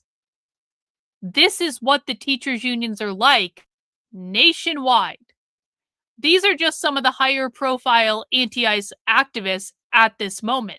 That doesn't mean that teachers in your districts, and yes, in red states too, that doesn't mean they're not doing exactly the same thing. So when we are watching these trainings, don't make the assumption that this is just one or two whack jobs and not all the teachers are like this. No, all the teachers are like this. The vast majority of teachers are like this. Not just in blue states, in red states too. If you think that if your child is in public schools right now and you think that they're not exposed to this, you have failed the IQ test massively, and it is your child that will end up suffering the consequences of your failure to protect them from this. Jackson, I'm going to turn to you to learn a little bit more about what's happening right now in Chicago, but also you mentioned this earlier. You've been highly involved in the Mayday Strong movement, and I would love to hear from you about a little bit more about how you describe the relationship between the Mayday work and the fight against rising authoritarianism. Great what is the question. role that the Mayday Strong Coalition has played in the current struggle, and what are some demands and actions that folks can get involved in? Great question. Yeah, I would say, to start in Chicago, as part of the Mayday Strong Network, we hosted some solidarity schools. And the idea of these is bringing together common organizations that have, similar objectives, community orgs, immigrant rights, civil rights, labor rights, so locals. And what it did both in Chicago and across the country in sending out this call to cohere some of the movement organizations in our midst because of the crisis Marcia and I are describing, that it created new bedfellows and new opportunities to build coalition with people that maybe we've worked with on like a single issue campaign, but never in kind of a cohesive way of transformation, and where we see all of our issues merging. And these solidarity schools help us identify who is the billionaire class. This is the wealthiest cabinet in human history that Trump has assembled, and they're billionaire heavy, and they are the ones leading the charge to engineer the largest tax breaks for the rich, and the cuts to the programs are working families and students' families depend on, like SNAP and Medicaid, public school funding. We see the dismantling of the Department of Education, which is about halfway already done. So it's really about identifying who are the bad guys, who are the bad billionaire bosses, how do we get at them? Not just playing defense, which is crucial and essential when we're being attacked. You have to play defense, but how do we put them on their heels? How do we create, structures that enable us to go and, go after some of the billionaire targets, the Palantirs, what Minneapolis did on 123 and forcing corporate America to say, stop, enough's enough, was a really valuable contribution.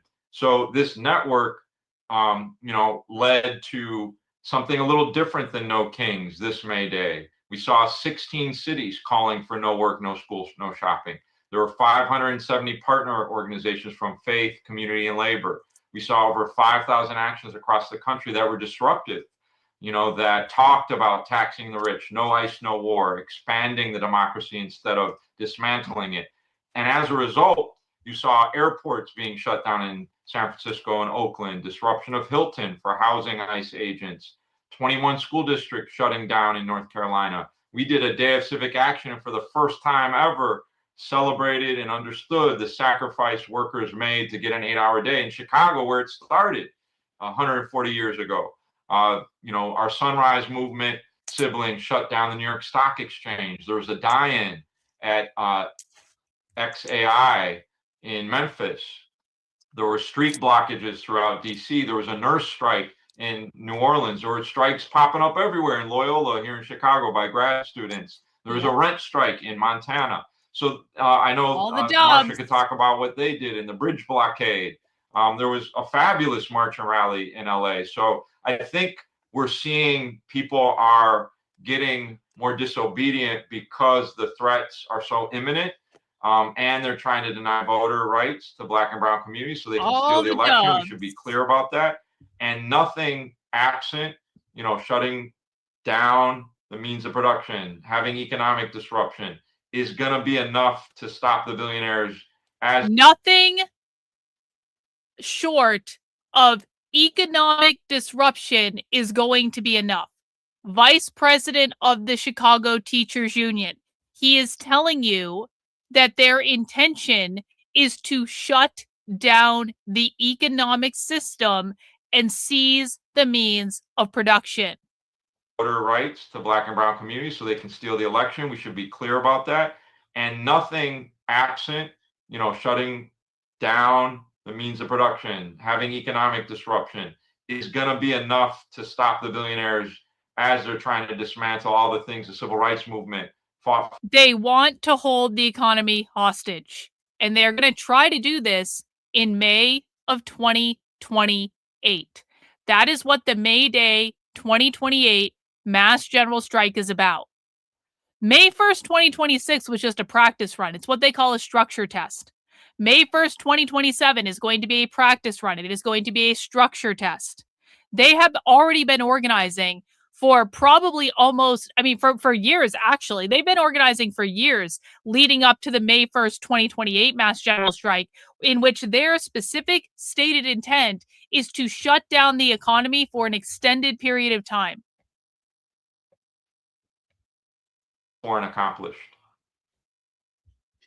Yes, thank you so much. I'm appreciating just you lifting up the importance of allowing us to understand the intersections of all of the issues, right? It's not just a single issue, that it is all of the issues and that they're intertwined.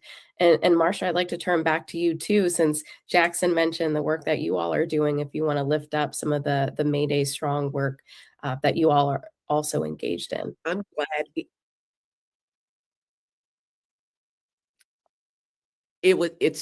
I'm giggling right now because I had gone to Chicago to talk up May Day Strong, but before we got to May Day, in Minneapolis, I'm not sure if you're aware that on January 23rd, after the January execution of Renee Good, we had quickly organize a day of truth and freedom. And it was no work, no school, no shopping. We were replicating the great strike of 1934 in Minneapolis. And we had a historic march through the streets of downtown Minneapolis, over 100,000 folks in blistering cold. And they said at least 1/3 of Minnesota participated in one way or another. 1/3 of the state of Minnesota participated in the January 23rd mass strike. Guys, that is why Trump left Minnesota. That is why Trump fired Greg Bavino. And yes, he was fired. He was forced to retire. He didn't want to. It's because these people, including the teachers' unions, Marsha Howard is very prominent in anti-ICE circles and far-left organizing in Minnesota. Very, very prominent. President of the Minneapolis Teachers Union. 1/3 of the state was participating in that in some way, shape, or form. And we know that at least 80,000 people were in those signal groups just in Minneapolis. We know that those signal groups became so prolific and so hyper-localized that if they spotted ICE anywhere in the city of Minneapolis, they could get someone there within 2 minutes of spotting ICE. That is how hyper-localized those signal groups got in Minneapolis, because there were so many people in them. So if they spotted ICE, that message would go out to everyone in the neighborhood, and someone would run a couple blocks down the street or even just open their front door. That is how quickly they were able to get people to go there and stick cameras in the faces of ICE officers as they were trying to do their job. That is faster than the fucking police. That is why Trump got chased out of Minnesota. That explicitly. That is why Trump fired Greg Bavino, trying to give the left a scapegoat to say, okay, leftists, okay. They tried to give him a head. They gave the worst, it was like the worst possible decision they could have made, because Greg Bavino, of course, is the only person that actually wants to do something. Greg Bavino is the only person with an actual plan to deport 100 million people. So, of course, the Trump administration doesn't want him around at all. And this is why someone said in the chat earlier, Greg Bavino was talking earlier today about how Trump has been completely ineffective at deporting the number of people that he needs to deport, because Greg Bavino actually wanted to deport people, which is why the Trump administration fired him, because that is what they do every single time. And they thought they were going to appease the left, and then they thought they were going to appease the left by firing Kristi Noem, and that didn't work either. Because it's not about one head that the left gets handed. It's not about the scapegoat. The left is never going to stop until ICE is abolished. The left is never going to stop until borders are abolished. The left is never going to stop until the government is overthrown. They're never going to stop. There is nothing that you can do besides arresting them and throwing them in jail and striking the fear of God into them by firing anyone that has any sort of publicly funded job that's related to any of this. We need a new era of McCarthyism. We need the Republicans to find their fucking balls and actually do something about this. Why haven't there been congressional hearings into the political organizing activities of the teachers' unions? I want there to be congressional hearings into the political organizing activities of all the unions, but let's just get a little bit more specific, since we are literally listening to the heads of the teachers' unions right now. Why hasn't the Republican Congress, who cares so much about defending K-12 education, why haven't they held congressional hearings into the political organizing activities of the teachers' unions that is one of the main driving forces behind the anti-ICE protesting nationwide? Why hasn't that happened? Why am I the only one asking for that? Why am I the only one demanding that? It was as close as we've gotten to a general strike in almost 100 years. And the next day, as usual, the powers that be did a pendulum swing and executed Alex Preddy. And instead of daunting us, instead of having us cower, because, of course, they want Black and brown people to be cowering. The Department of Education being abolished is not going to do anything. Let's hinge into reality for a moment. The Department of Education being abolished literally will not change any of this. You need to actually think about the solutions that you're offering. What is the Department of Education going to do to stop the teachers' unions? The teachers' unions don't report to the Department of Education. The teachers' unions are their own standalone things. Has nothing to do with the Department of Education. So therefore, doing this actually accomplishes nothing. Accomplishes squat. Corners, they had a multicultural group of folks outside, again, with whistles and their phones, still documenting the atrocities committed by the federal government. We still stood our ground. And then next Friday, we were again downtown, joined by the boss, Bruce Springsteen, who had come into town. And that was in January. But in the ensuing months, we got ready for May Day Strong. And there was a coalition, I think the writer Sarah Jaffe calls it the Minnesota Sarah model, Jaffe's a where communist. we are in coalition with other unions and organization and faith-based leaders, where we're going after corporations who have complied in advance to anti-DEI policies of the Trump administration for no damn good reason. They didn't have to. Target, and I'm not sure if y'all know, Target is a hometown Minnesota company who capitulated to Trump. And we've got our national union to say yes. Back to school. We're not messing with Target this year. And they were already under a boycott, a national boycott based out of Minnesota. And we continue to do actions. And I don't know why I'm getting choked up, but I really am. What we have gone through as a city and in the Twin Cities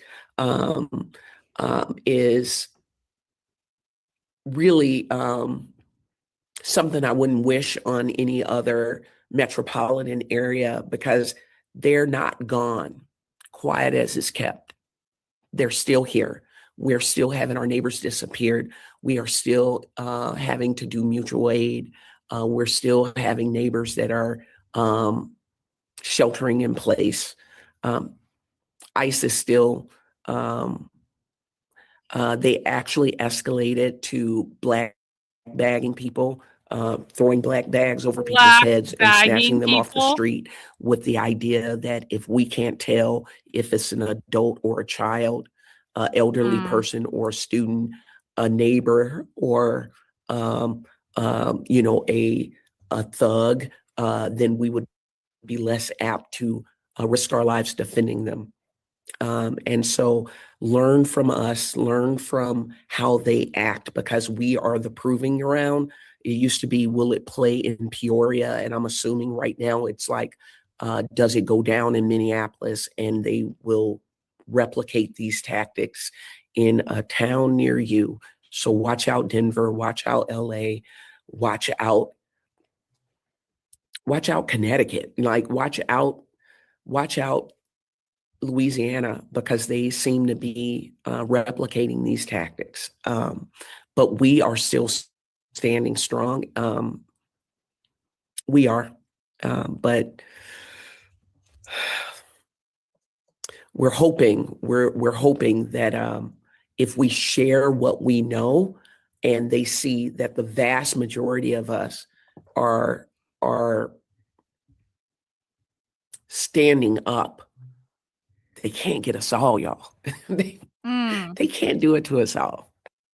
They cannot, they must not, so they will not. Thank you. Yes, thank you for your resistance, for the community's resistance. We are in solidarity with you all and the work that you're doing to make sure that you all are safe and protected.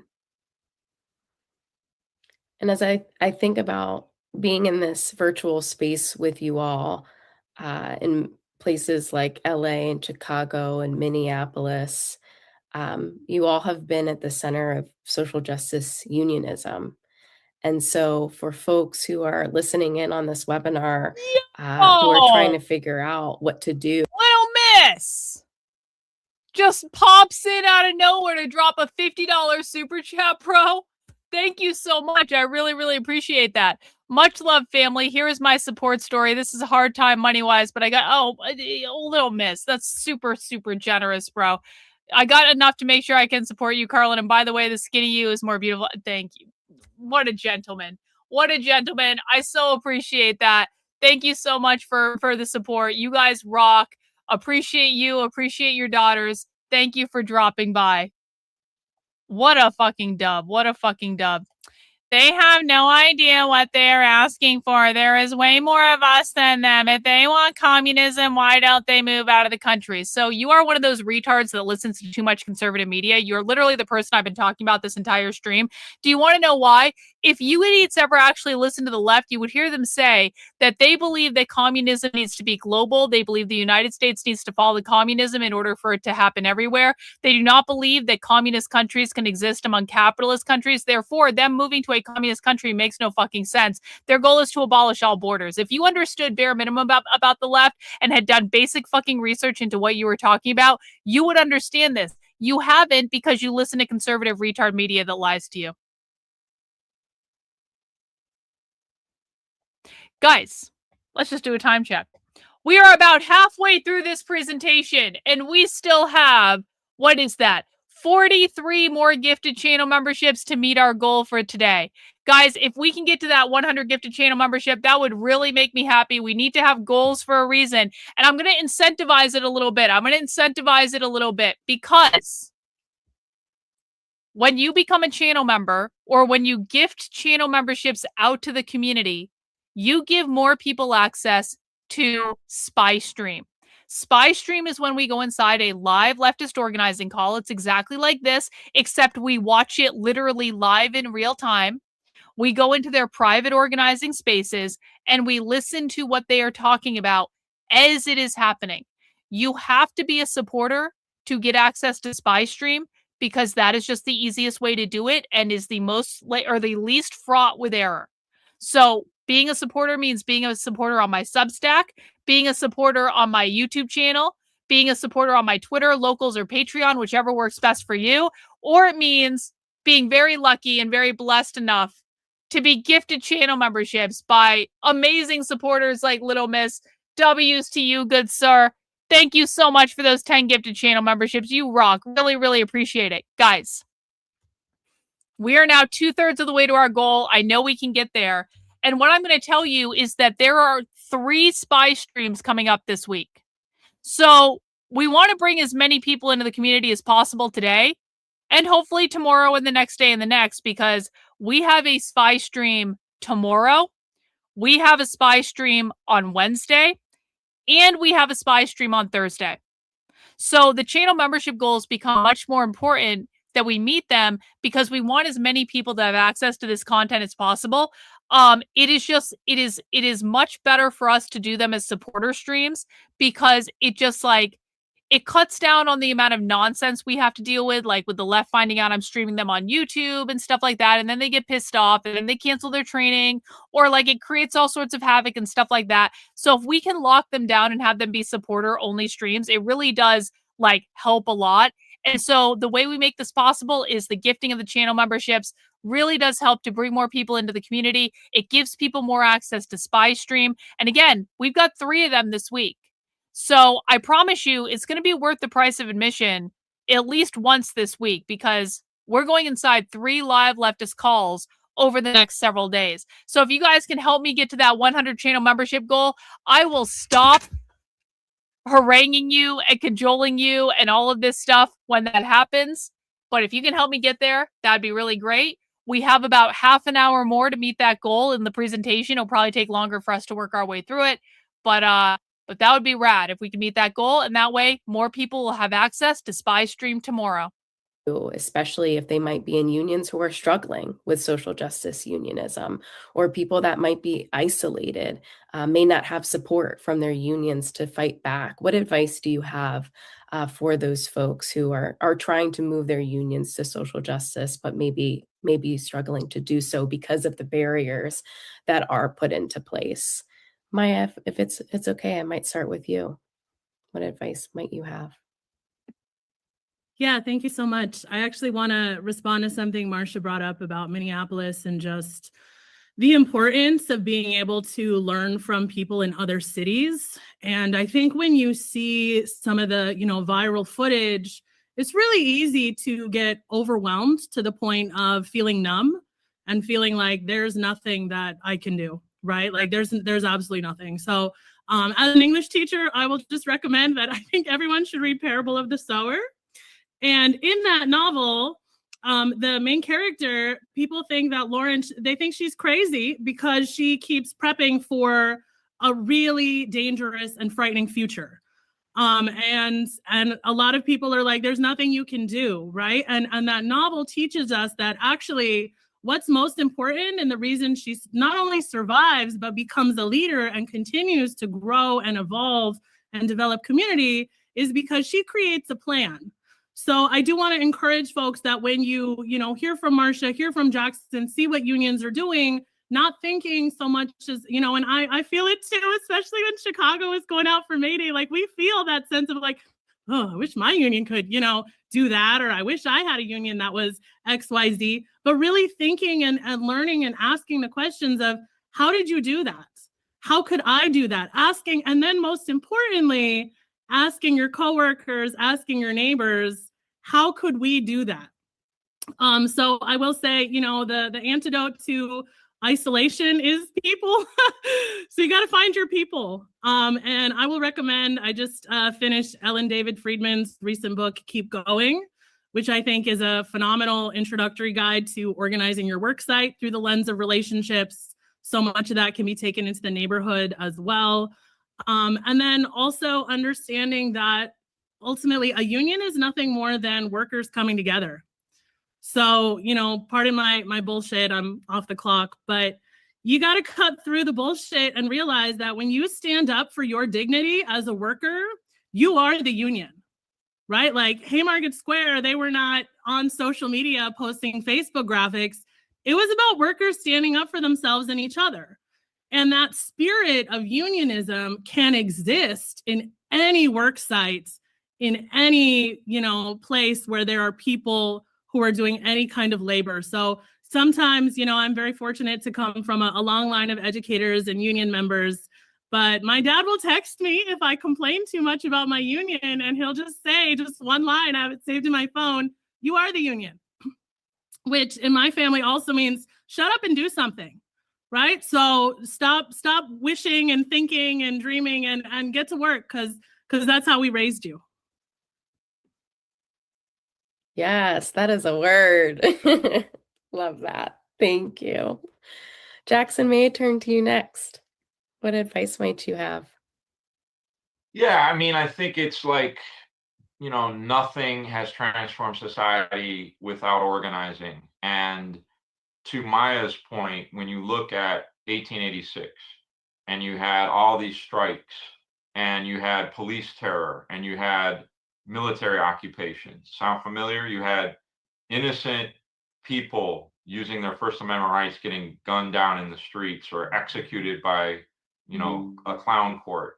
So people have been through this and they've come out the other end stronger, building upon worker power, community networks. So I think those lessons are critical. In 1886, when workers were preparing to strike for an 8-hour day, the head of the national union movement at the time, the Knights of Labor, Terrence Powderly, said, don't strike, write to Congress. And I'm glad they didn't listen. And what it did is it galvanized more locals to participate and eventually even got those national leaders to support those local efforts. So that's what I think we mean when we say we need to build a united front, that the fascists in power are really serious about wielding it to our collective disadvantage. You know, this idea that instead of fully funding schools at home, we're bombing them abroad should outrage everybody. And you're seeing cracks in their coalition that are very significant. But we got to offer alternatives. You know, we've got to be able to provide people with a vision that inspires them.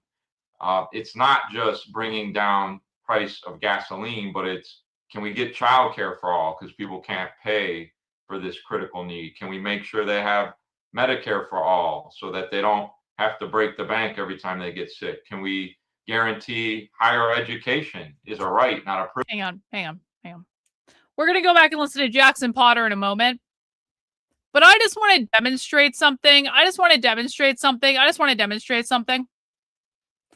Guys, if you had to guess right now, what is the highest priority of the FBI?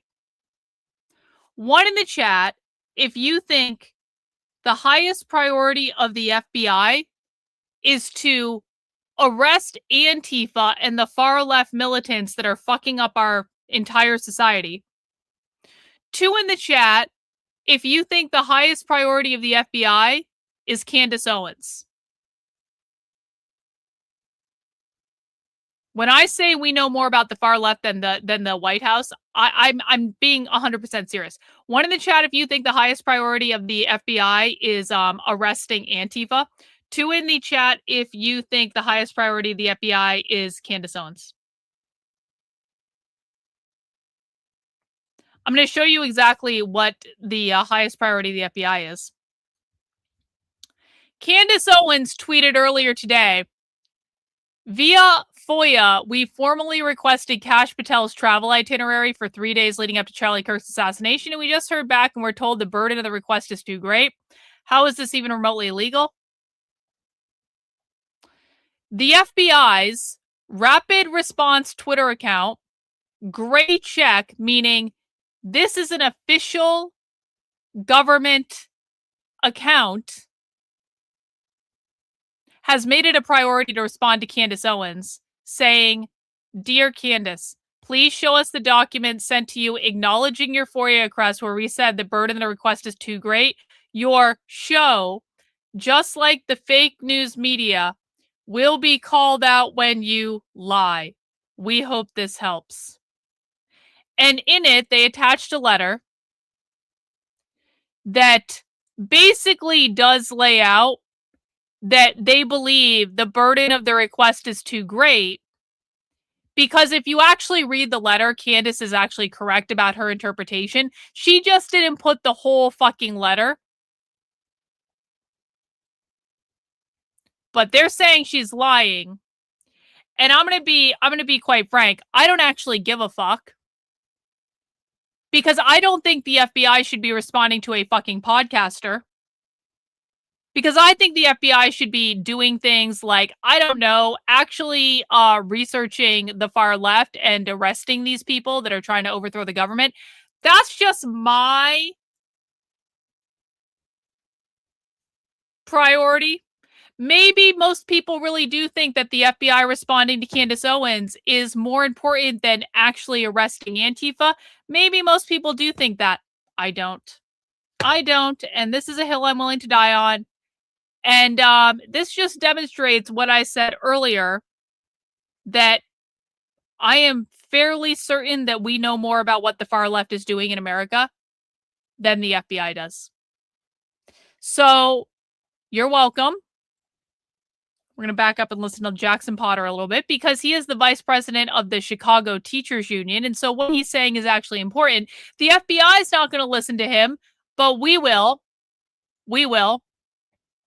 A united front, that the fascists in power are really serious about wielding it to our collective disadvantage. You know, this idea that instead of fully funding schools at home, we're bombing them abroad should outrage everybody. And you're seeing cracks in their coalition that are very significant. But we got to offer alternatives. You know, we've got to be able to provide people with a vision that inspires them. It's not just bringing down So real, little miss. So real, little miss. The FBI recruits loads from Columbia. Yeah, Columbia is one of the most far left universities in the country. For people who don't know, appreciate you, little miss, and appreciate the super sticker, miss. I appreciate that very much. Thank you, thank you.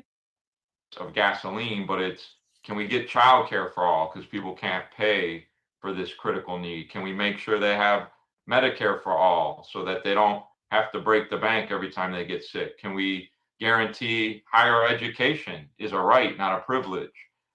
These kinds of things animate people because it's so essential to live a quality life. Housing that is affordable and healthy and available to all so that we eradicate homelessness. These are things we can do, but only if we tax the rich, and they're making way too much money. So I think the battle lines are pretty clear. Now we just got to get information. And I do think, we're going to need some solidarity schools about not just get out the vote for November, because I think it is important to vote. The question is, will they allow a vote to stand? We see what they're doing to set the stage for ICE at the polls, for invalidating, And this, of course, is their next line of attack, because they are doing all of these presentations and organizing calls right now. We listened to a couple spy streams last week where basically the new line of attack is Trump is going to basically try to steal or sabotage the midterms. And what the left is doing is they're going to use all of these organizing networks that they've put together for the anti-ICE organizing to protect the midterms, to prevent sabotage or stolen midterms or something like that. That's like their next big thing. Key southern states, and this gets to a question in the chat, where somebody's asking, what can I do? I'm in the South. Well, in 2018, we saw what teachers did in the South. Red for Ed. They didn't have union rights in West Virginia, but they took all 55 counties out on strike. In Kentucky, we saw it in North Carolina on May Day this year, and we saw it back then too. See? Colorado, Oklahoma. So these things are possible, and the conditions have deteriorated to such an extent that I think more and more people are saying something's structurally wrong with the system, and I can't get what I need. And so we can build that broad front to win those things, but it's going to require more of us doing more organizing, reaching out across the aisle, kind of building the center of attraction. And I think May Day is one piece of it. The elections are going to be a critical way for us to galvanize more support. Yes, thank you. And thank you also for pointing us to the importance of vision and also having things that we are fighting for, not just against. Marshall, I'll turn to you. What advice do you have for folks who may be in unions that are struggling with social justice unionism?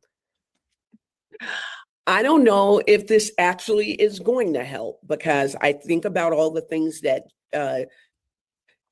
Jackson brought up, and I think about the fact that I'm about to leave here and go turn the lights on at George Floyd Square.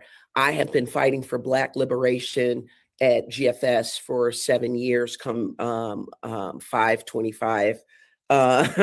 And anti-Blackness is at the heart and root of so much of the reason why we have disparity in this nation. Yeah. One of the reasons we got a $20 super chat from Smash Cultural Marxism. 4 more memberships for the union busters.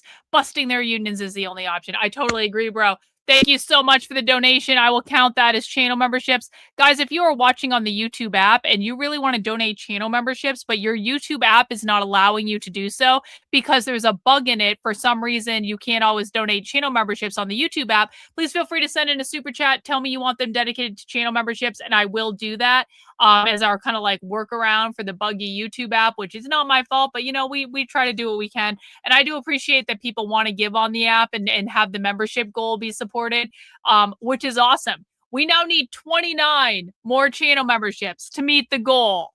We need 28 now with Chicalago. W's to you. Really appreciate that. Thank you so much. Now we need 28 memberships to meet the goal. Let me see. We have, okay. I'm going to tell you guys this. In about 10 minutes into this presentation, I'm going to start bugging you guys. Okay. I'm going to give you guys about 10. We're at 37 minutes now. We're going to get up to like 45 minutes of this presentation, and I'm going to start bugging you guys. And I'm going to say, we're not going to watch the rest of the presentation unless we hit the channel membership goal. And I'm going to mean it. People know I will end the stream in the middle of it if people don't want to donate to support it. I really will. And so can we, in the next 10 minutes of the presentation, without me having to beg, plead, and cajole, we need 28 more, guys. This is not asking the sun and the moon and the stars. So it's up to you guys. I will turn into a Catholic guilt trip nun in about 10 more minutes into this presentation. But I really hope I don't have to. We can just meet the goal before then. And that would be awesome. Won't have free health care is because people don't want Black people to have it. Oh, The reason yeah? we don't have Wait, I'm sorry. The reason we don't have universal health care is because people don't want Black people to have it, says the president of the Minneapolis Teachers Union. Yeah, anti-Blackness means capitalism, by the way. Thank you. Again, Marcia? at GFS for 7 years, come 5/25. And anti-Blackness is at the heart and root of so much of the reason why we have disparity in this nation. One of the reasons we won't have free health care is because people don't want Black people to have it. The reason we don't have free. Yeah, I appreciate your donation, Maria, and I agree. Other people need to step up. Other people need to step up. If 28 people sent in one channel membership, we would already meet the goal. At GFS for 7 years, come 5/25.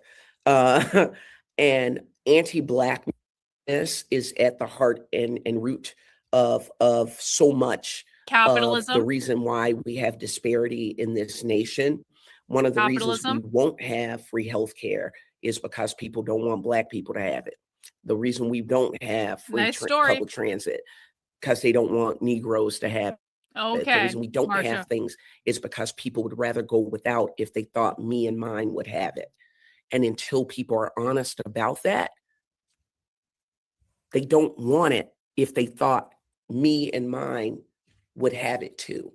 It kind of seems a little bit racist for the president of the Minneapolis Teachers Union to be saying the reason we don't have all of these socialist things is because society is so racist that that they don't want Black people to have health care and public transportation and all of this stuff. Seems a little fishy to me. Thank you so much, Smash Cultural Marxism. Appreciate you very much, bro. I will add that for sure. Adding it for see, look at this. Look at this. I just needed to threaten to cajole people until they did what I wanted them to do. Here we go. We got Tolkien fan in there with a gifted channel membership. We got the Rock Monster. Welcome back, bro. W's to you. We got 6 more. I'm gonna have to do math. Holy shit. That means 82. So we need 18 more, guys. 18 more. Thank you so much. Again, I'm just going to listen to this one more time because I find this to be a little funny. And anti-Blackness is at the heart and root of so much of the reason why we have disparity in this nation. One of the reasons we won't have free health care is because people don't want Black people to have it. The reason we don't have free public transit because they don't want Negroes to have it. The reason we don't have things is because people would rather go without if they thought me and mine would have it. And until people are honest about that, they don't want it if they thought me and mine would have it too. Seems a little bit racist, Marcia Howard, president of the Minneapolis Teachers Union. Seems a bit racist to me. Focus. Thank you so much for the gifted channel memberships. W's to you, my dear. And that is nothing short of the truth. And until we are able to talk about that, and I am in a city that has spent the last 10 years talking about it. Everybody wants to know what's in the water. Hey, bro, you gave 8 channel memberships today. That's fucking awesome. I really appreciate it. It's all good. Maybe someday you hit the lotto and you fund everything. Who knows? As they purify themselves in the waters of Lake Minnetonka. What's in the water was that we've had to talk about anti-Blackness in this city. We've had no choice.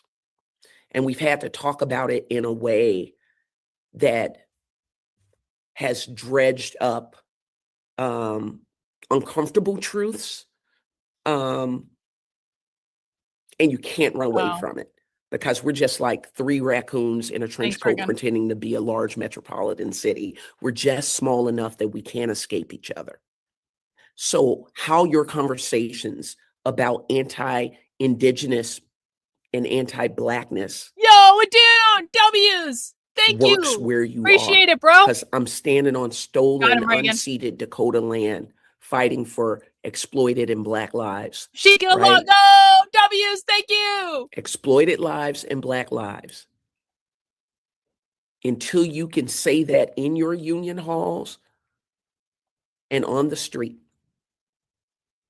the ops are going to have a jump on you. Despite all the organizing that you do, your union will be able to say, that's not us. We're bread and butter. We don't want to talk about that.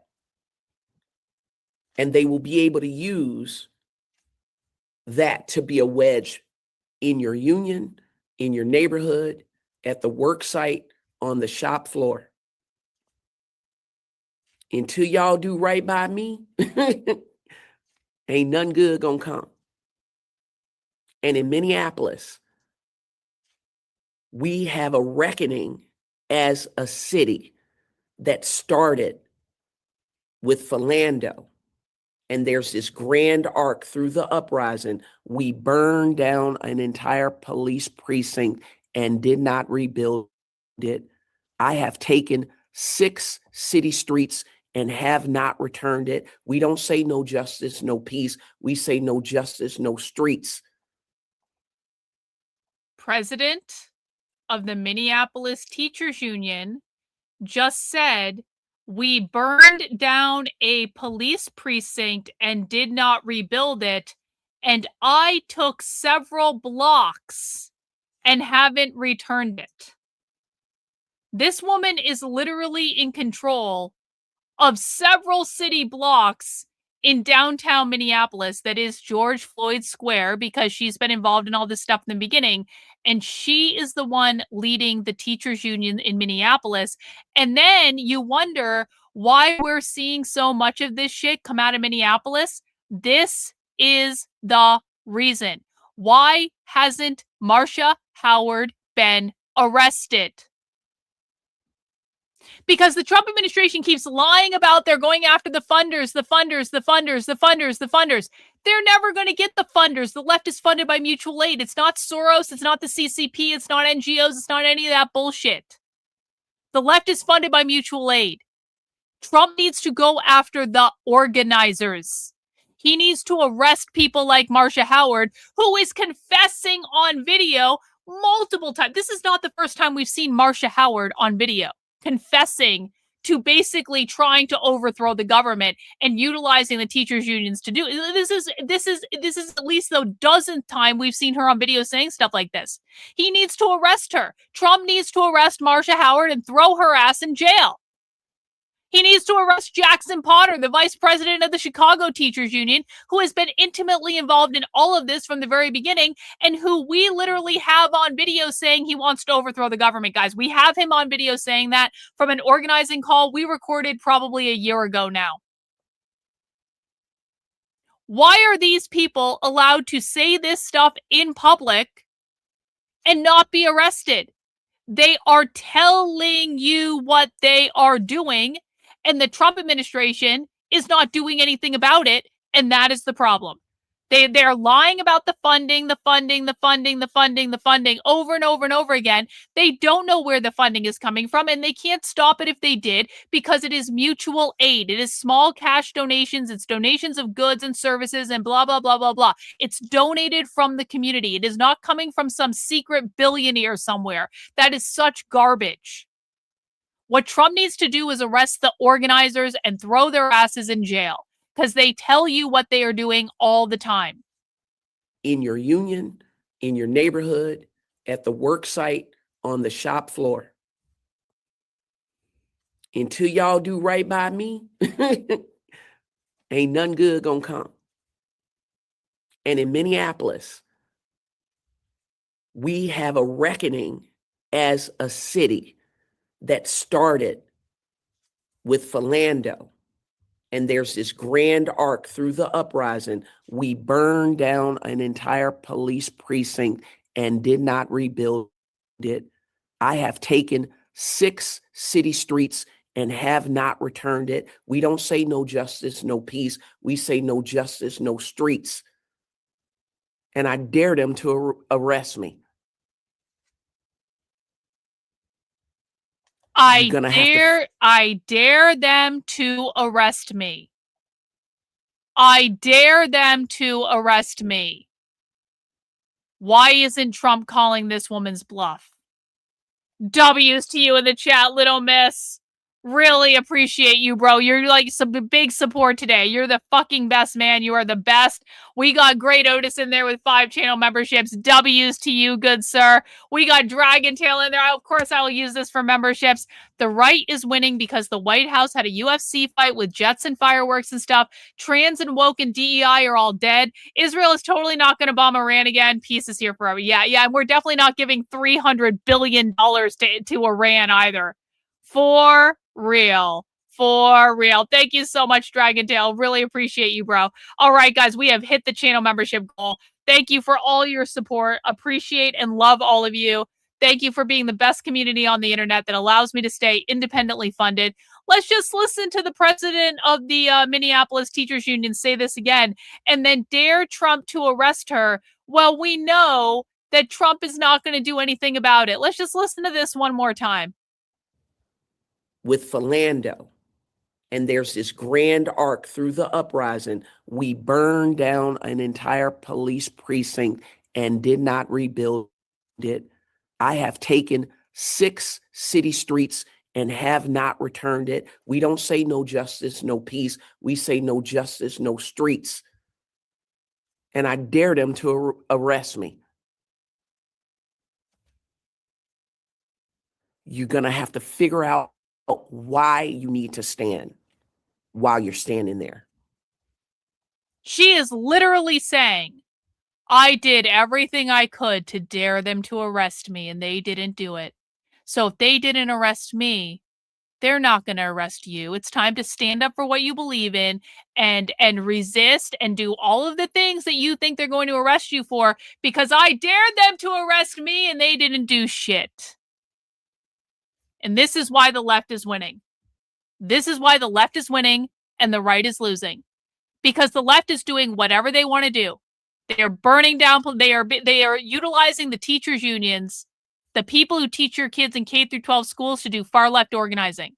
They are burning down police precincts and they're not going to allow them to be rebuilt. They are commandeering several city blocks in major American cities and dubbing it George Floyd Square and holding those blocks for years at a time because they know they're not going to do anything about it. This woman has been intimately involved with all of the anti-ICE organizing from the beginning and has dared the Trump administration to arrest her, and they didn't do shit about it. And so now she's saying to all the other activists, they're not going to arrest you. They didn't even come after me. What do you have to be afraid of? And they're going to hear that and know that Trump is a massive pussy that's never going to do anything about this. He ran away like a scared little bitch out of Minneapolis when he realized just how big the problem was. Or maybe he didn't even get that far and he just gave up and gave it to the left. Who knows? He wants the left to run it into the ground, to use it as a political position, which the left is going to run it into the ground. But Trump wants to use it to say, look, the Democrats are awful and you shouldn't vote for them. Like literally, Trump wants Minneapolis to be destroyed so that he can win the midterms, which isn't even going to happen anyway. It's pathetic. It's pathetic. Our government is pathetic. They're a fucking joke. They're never going to do anything to stop the left. What is worth fighting for? Is it your nation? Thank you, Naughty to Go Is it your Dance. neighbor? What is it? Pick the battle, pick up your weapon, and then fight. We must. So you have to fight.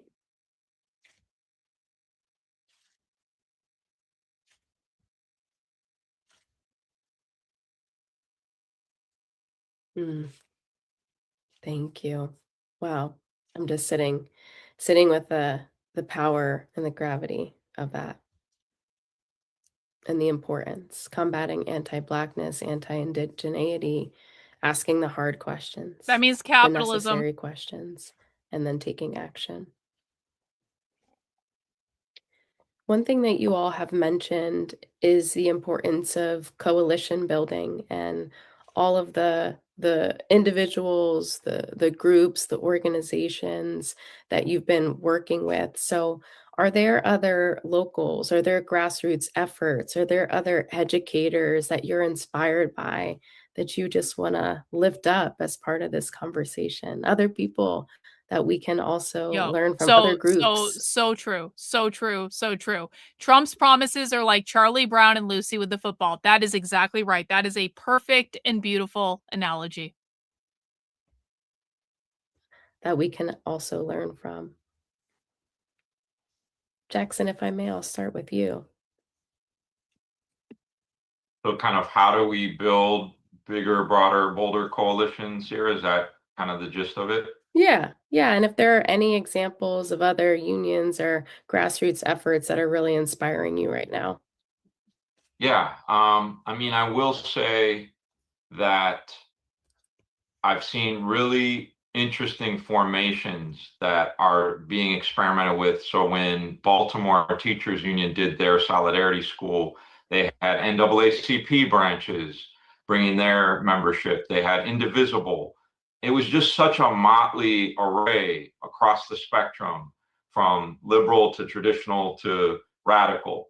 And they all were on the same page by the end of that process around what their shared actions, activities, canvases, how they were doing an arc of escalation across the calendar. And that conversation can't be, done overnight. It takes sort of that broad movement outreach, looking around to see who we haven't connected with that could otherwise maybe be interested in coordinating some joint efforts. I mean, I'm just seeing also like ACLU to, the Lincoln Republicans starting to try to figure out like, how do we connect some dots around this 250th anniversary, that there is a foundation of opposing monarchy. We don't want kings. There's also a foundation of slavery in this country. So we're seeing some of the remnants of Jim Crow making an ugly comeback within the administration. How do we merge these things to say, let's generate a collective understanding? Who's behind all this? How do we stop them? And then what does it take to not get here in another few years or have a worse situation in 2028? I think they're setting the stage for some kind of military coup, whether it's calling for martial law or the Insurrection Act or not. They think that Trump is going to stage a military coup of the midterms. Vice President of the Chicago Teachers Union, Jackson Potter, thinks that Trump is going to stage a military coup. Again, social studies teacher in Chicago, by the way, social studies teacher. Administration. How do we merge these things to say, let's generate a collective understanding? Who's behind all this? How do we stop them? And then what does it take to not get here in another few years or have a worse situation in 2028? I think they're setting the stage for some kind of military coup, whether it's calling for martial law or the Insurrection Act or not seating representatives if they lose in November. So it's going to mean that we've got to replicate some of the things we've seen our siblings do in other countries that are effective at challenging and defeating authoritarians that most Americans aren't comfortable with, because probably most people have been to a baseball game, but not a protest, right? Let's be real. So we got to get them there. And so between now and then, what are the For everyone who thinks he's stupid, just remember that these people are winning and they're kicking your ass. And so what does it say about you if this person is so stupid and he's one of the leaders on the winning side? What does it say about you? He's stupid. Okay, well, you guys just won. You own the libs in the chat, guys. You own the libs in the chat. You won. It's over. You just changed everything. The teachers' unions are no longer doing what they're doing because you declared he's stupid in the chat. Way to go. Way to go. Wait, do you feel better? You feel better? You understand you haven't changed anything, right? They're still winning. They're still kicking our ass. You are losing. And no matter how many times you say, that's stupid, it's not going to actually change the fact that they're kicking your ass and you don't even seem to understand how bad the situation is. things? And we saw in South Korea, Yeah, when revolution that is president in canceled. 24 Yup, it's over. declared martial law. Hans it with 10 gifted channel memberships. W's to you, Hans, our favorite Black trans Latinx. Thank you so much for the gifted channel memberships, bro. You rock. The first person on the arrest warrant list was the head of the general trade union movement. That wasn't a coincidence. That wasn't an accident. They just subpoenaed our superintendent at Chicago Public Schools for the first. Who are these people? That's okay, Rock Monster. Thanks so much for the super chat.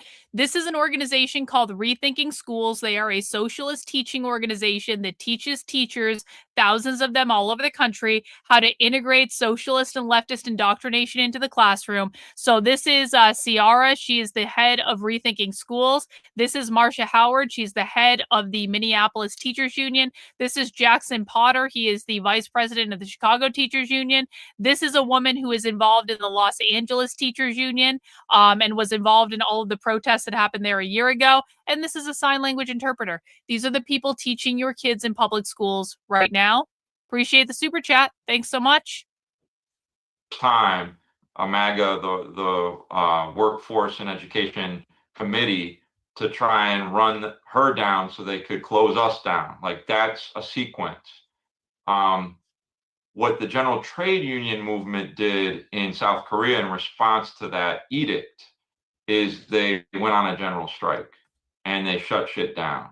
And within 3 days, that president was in jail where he belonged. That's probably a version of what we're going to have to do. Thank you for lifting up those examples. Marcia, may I turn to you next?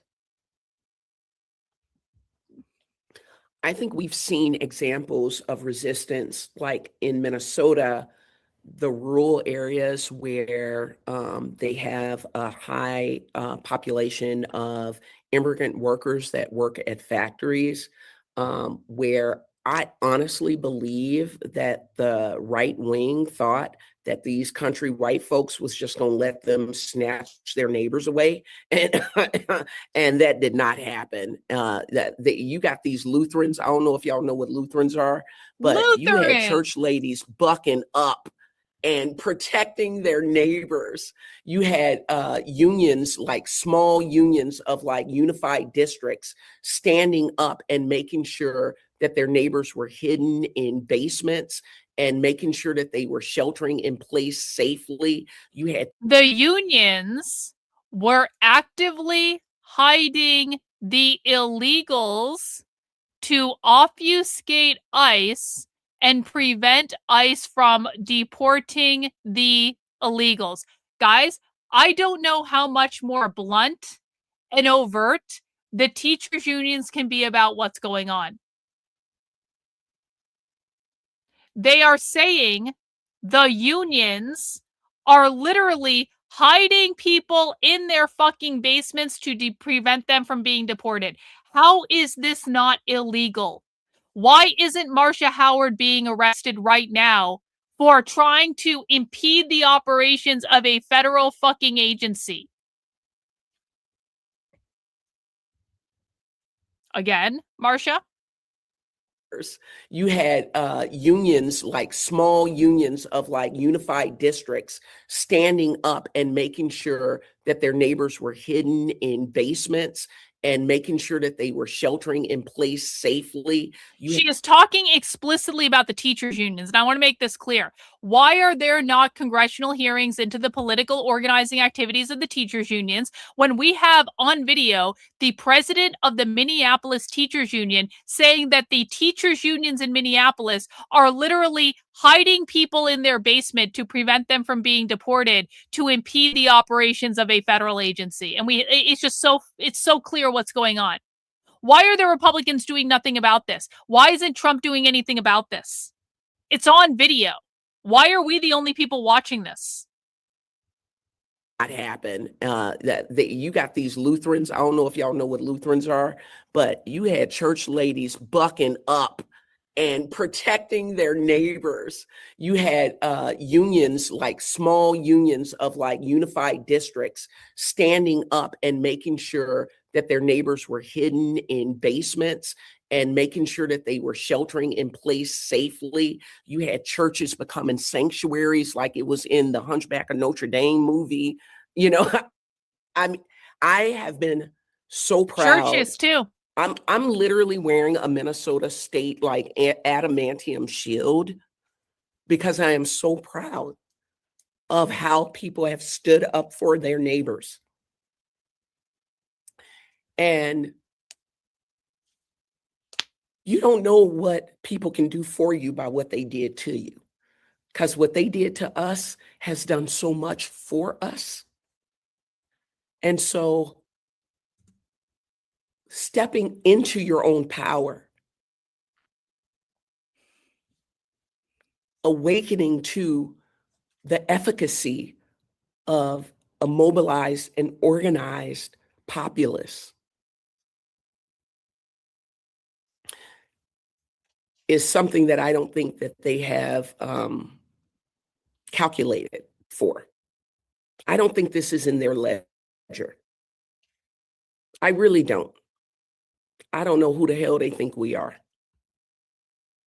But they're going to get a surprise. I truly do. Oh yeah? What's the surprise, truly Marcia? do. They're going to get a surprise? Thank you. Maya, may I turn to you next?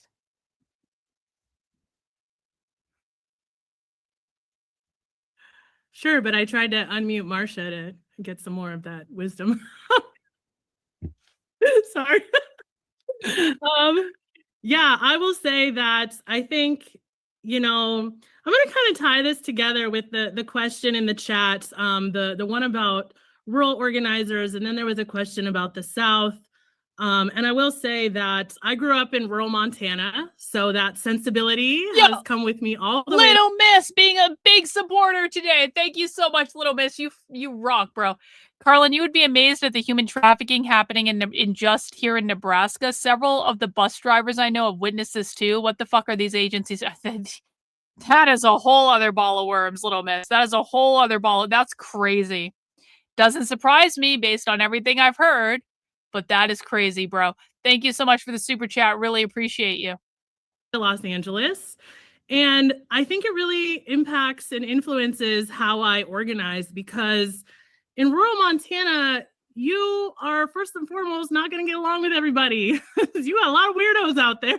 Montana. But secondly, you really cannot afford to make enemies in a town with 1,500 people. First and foremost, you don't know who's related to who. But secondly, you also don't know who you're going to need to pull you out of a ditch in a blizzard. So I think that is so important when it comes to how we approach and navigate organizing, is understanding that we are not all going to get along, right? There is not a platform, there is not a line that is going to magically solve all of the divisions between us, because this is a country with a 400-year history of division, specifically around our labor. And that persists, right? It's not personal. It's not a character flaw. It's just that you live in this context. So, within that, I think it's so important to dig into. I've been very fortunate. People have been giving me a lot of book recommendations about SNCC, the Student Nonviolent Rock Monster with 10 gifted channel memberships. W's to you, good sir. Thank you so much for your generosity. Really, really appreciate it. Coordinating committee. And I have just been insatiable because this is the kind of organizing that we have to be doing. It cannot be, commanding people to do, enact a plan. It has to be involving people. It has to be seeing people as inherently. Yeah, exactly. What I do on this channel and what I've been doing on this channel for years is literally showing videos of these people talking about committing crimes, like federal crimes, and trying to get people to pay attention to it. And no one cares. No one cares. Whatever. I'm still documenting it for posterity. And I will say the biggest I told you so every single time something happens and there's one of these people involved. And I'm like, yeah, I tried to warn you about that guy 3 years ago. Why didn't you listen then? Worthy of being included, and understanding that the local culture, the local context, the local history, the local network of relationships, that is going to be the line between surviving and not making it through. So that has been a tremendous source of inspiration for me. And I've really seen this with the Community Self-Defense Coalition. I was at the first meeting back in January, and it was funny because there were a lot of people in the room that I was like, these people don't get along. I don't like that person. I don't want to sit by her. Because we're on the left. We got a lot of issues with authority. And we all have a very principled way of being and a way of seeing things, but the threat is bigger than that. And that's really what I saw in that room, was that the threat of what was coming was enough to bring people together. And once you brought people together and physically had them in the room and were involving them in an actual dialogue and a discussion, then some of that started to heal. And so and also the other thing that makes you successful is actually working with people. When you have to be out there doing the work, it doesn't matter, right? Like what kind of beef you used to have. Really what you needed was 30 minutes to ride around in a car together and look for ice and have that conversation about how are your kids doing and figure out where your common ground is. Because at the end of the day, we all want so many of the same things. So the teachers unions members are riding around in cars together looking for ice. This is like a group activity. Shout out to Unión del Barrio and the Community Self-Defense Coalition for all of the work that they did to push through some really intense divisions within Los Angeles and make that happen. And everybody should check out this link in the chat and read what they can about SNCC, because if you have an injustice in your community, right, that's an opportunity. You got to start where you are.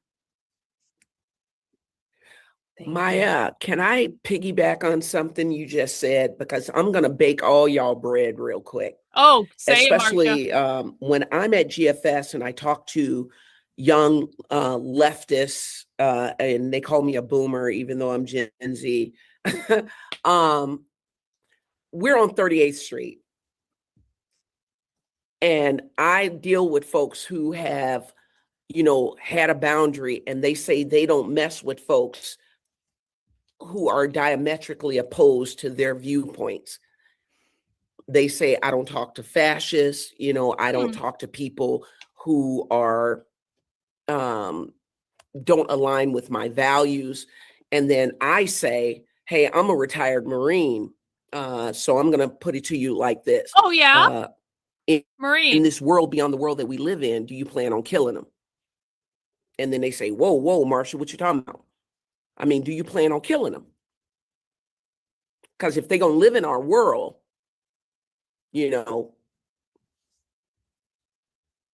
hold up.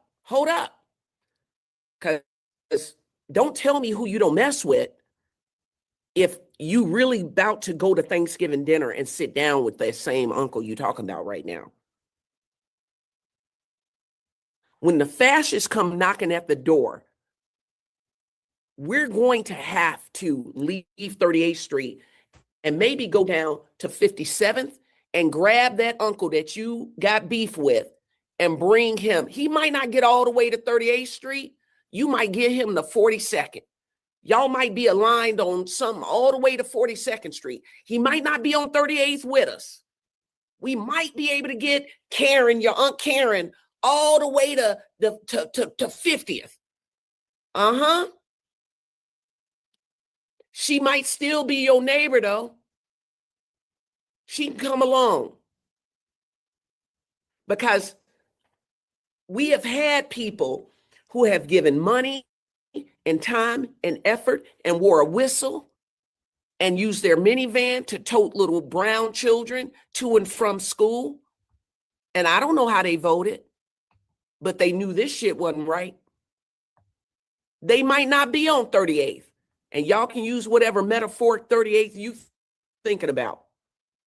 But when things go down, you need to figure out then and there whether or not is your neighbor going to be your neighbor.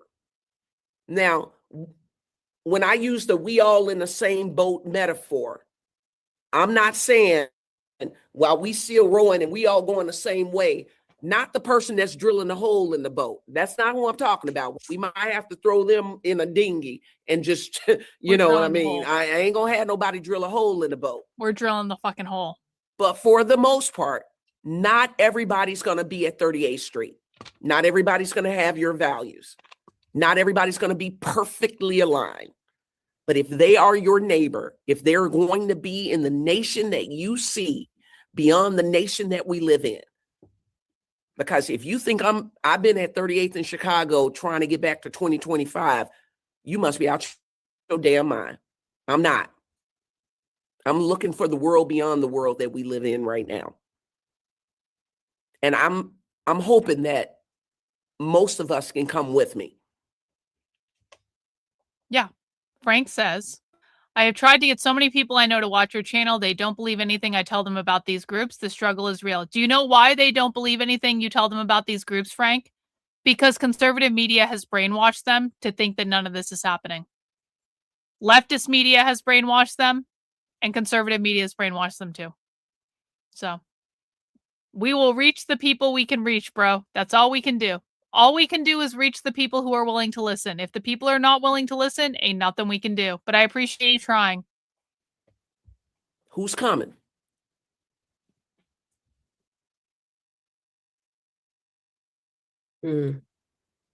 Such powerful words. Thank you. And as we go into our final minute together, I just want to ask one final question. I would love to hear from you all just one sentence about what's giving you hope right now.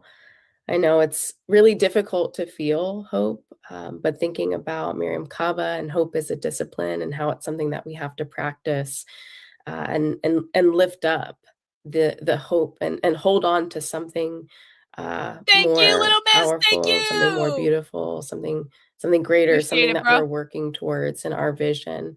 So what's giving you hope right now? Just one thing. There might be a few things, but just one thing that you want to lift up.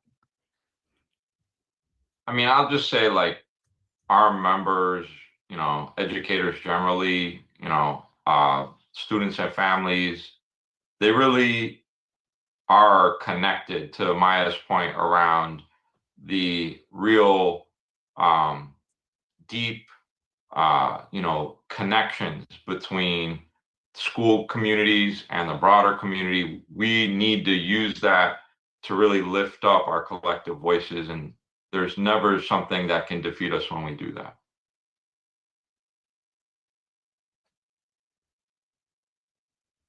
Yeah, I'll say that my students, it's so cheesy, but you can't be an educator if you don't have hope. Anyone who's been in a classroom understands that your attitude is tremendously contagious. And if you are a hopeless individual, your students will pick up on that, and they're not going to prepare for a future that, the adult who's entrusted with their care does not think is going to happen. So it is a professional as well as a political responsibility for me to have hope and bring it into the classroom and say, listen, it's been a tough go here in America. But I believe in y'all, And what you put into teaching, you will get back, because my students this year have just been the most phenomenal, inquisitive, persistent group of students. People have a lot to say about a post-COVID TikTok generation, but as somebody who is in the classroom every day, I have so much hope for our future.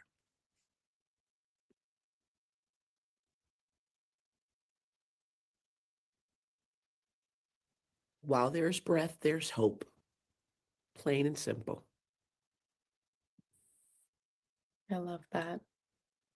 Thank you all so much.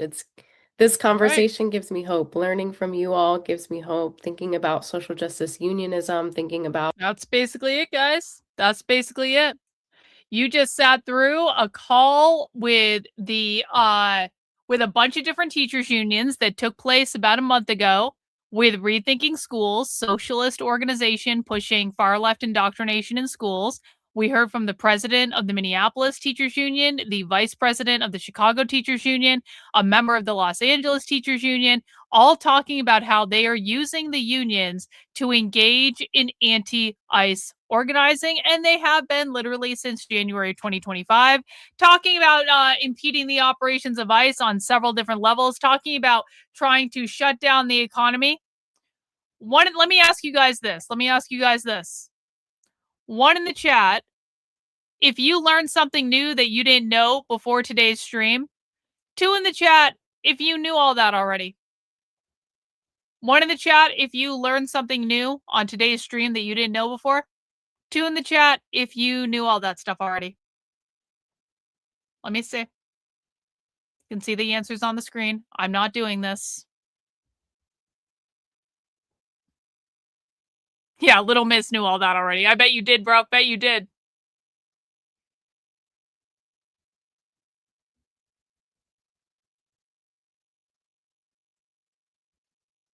I don't think you knew all that already, Rock Monster, if I'm being honest about it. I don't think you did, bro. I don't think you get a lot of stuff yet, but that's okay. Stick around the channel and you will.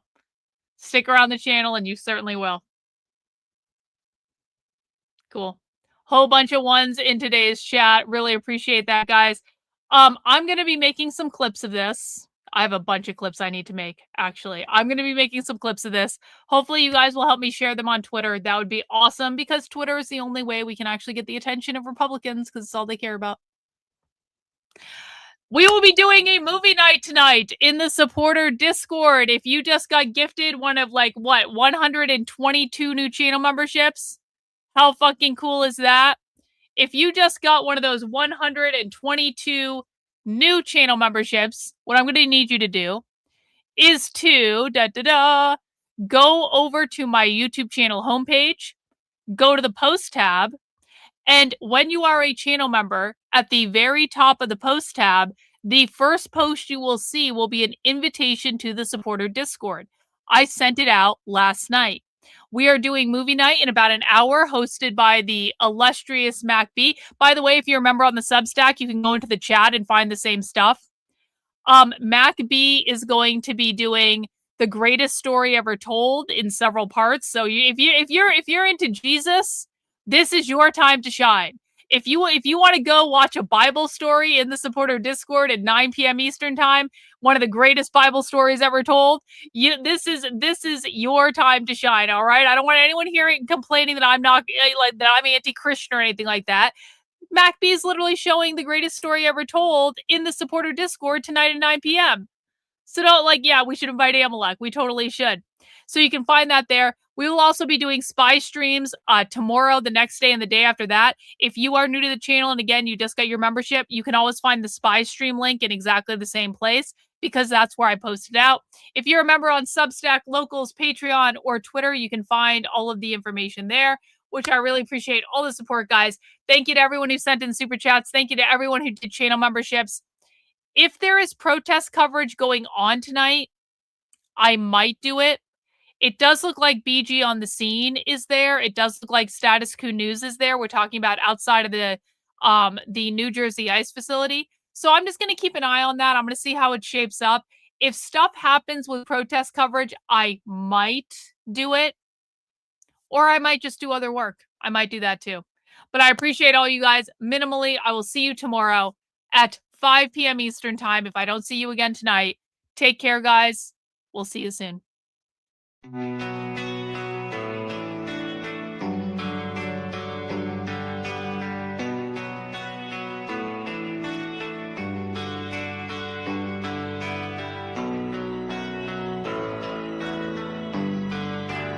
How are you feeling? How long have you been here? 3 months, May 17th.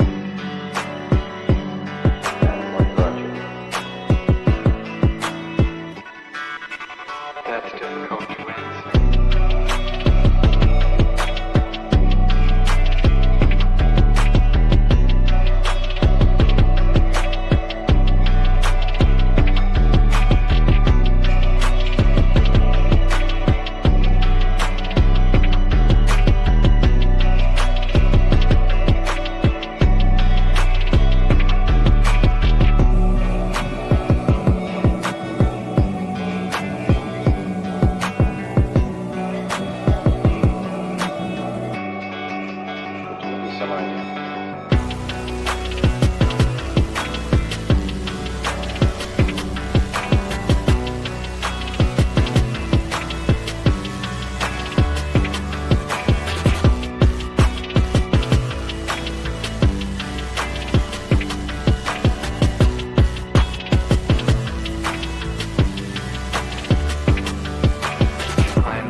eventually resulted in your being here in the hospital.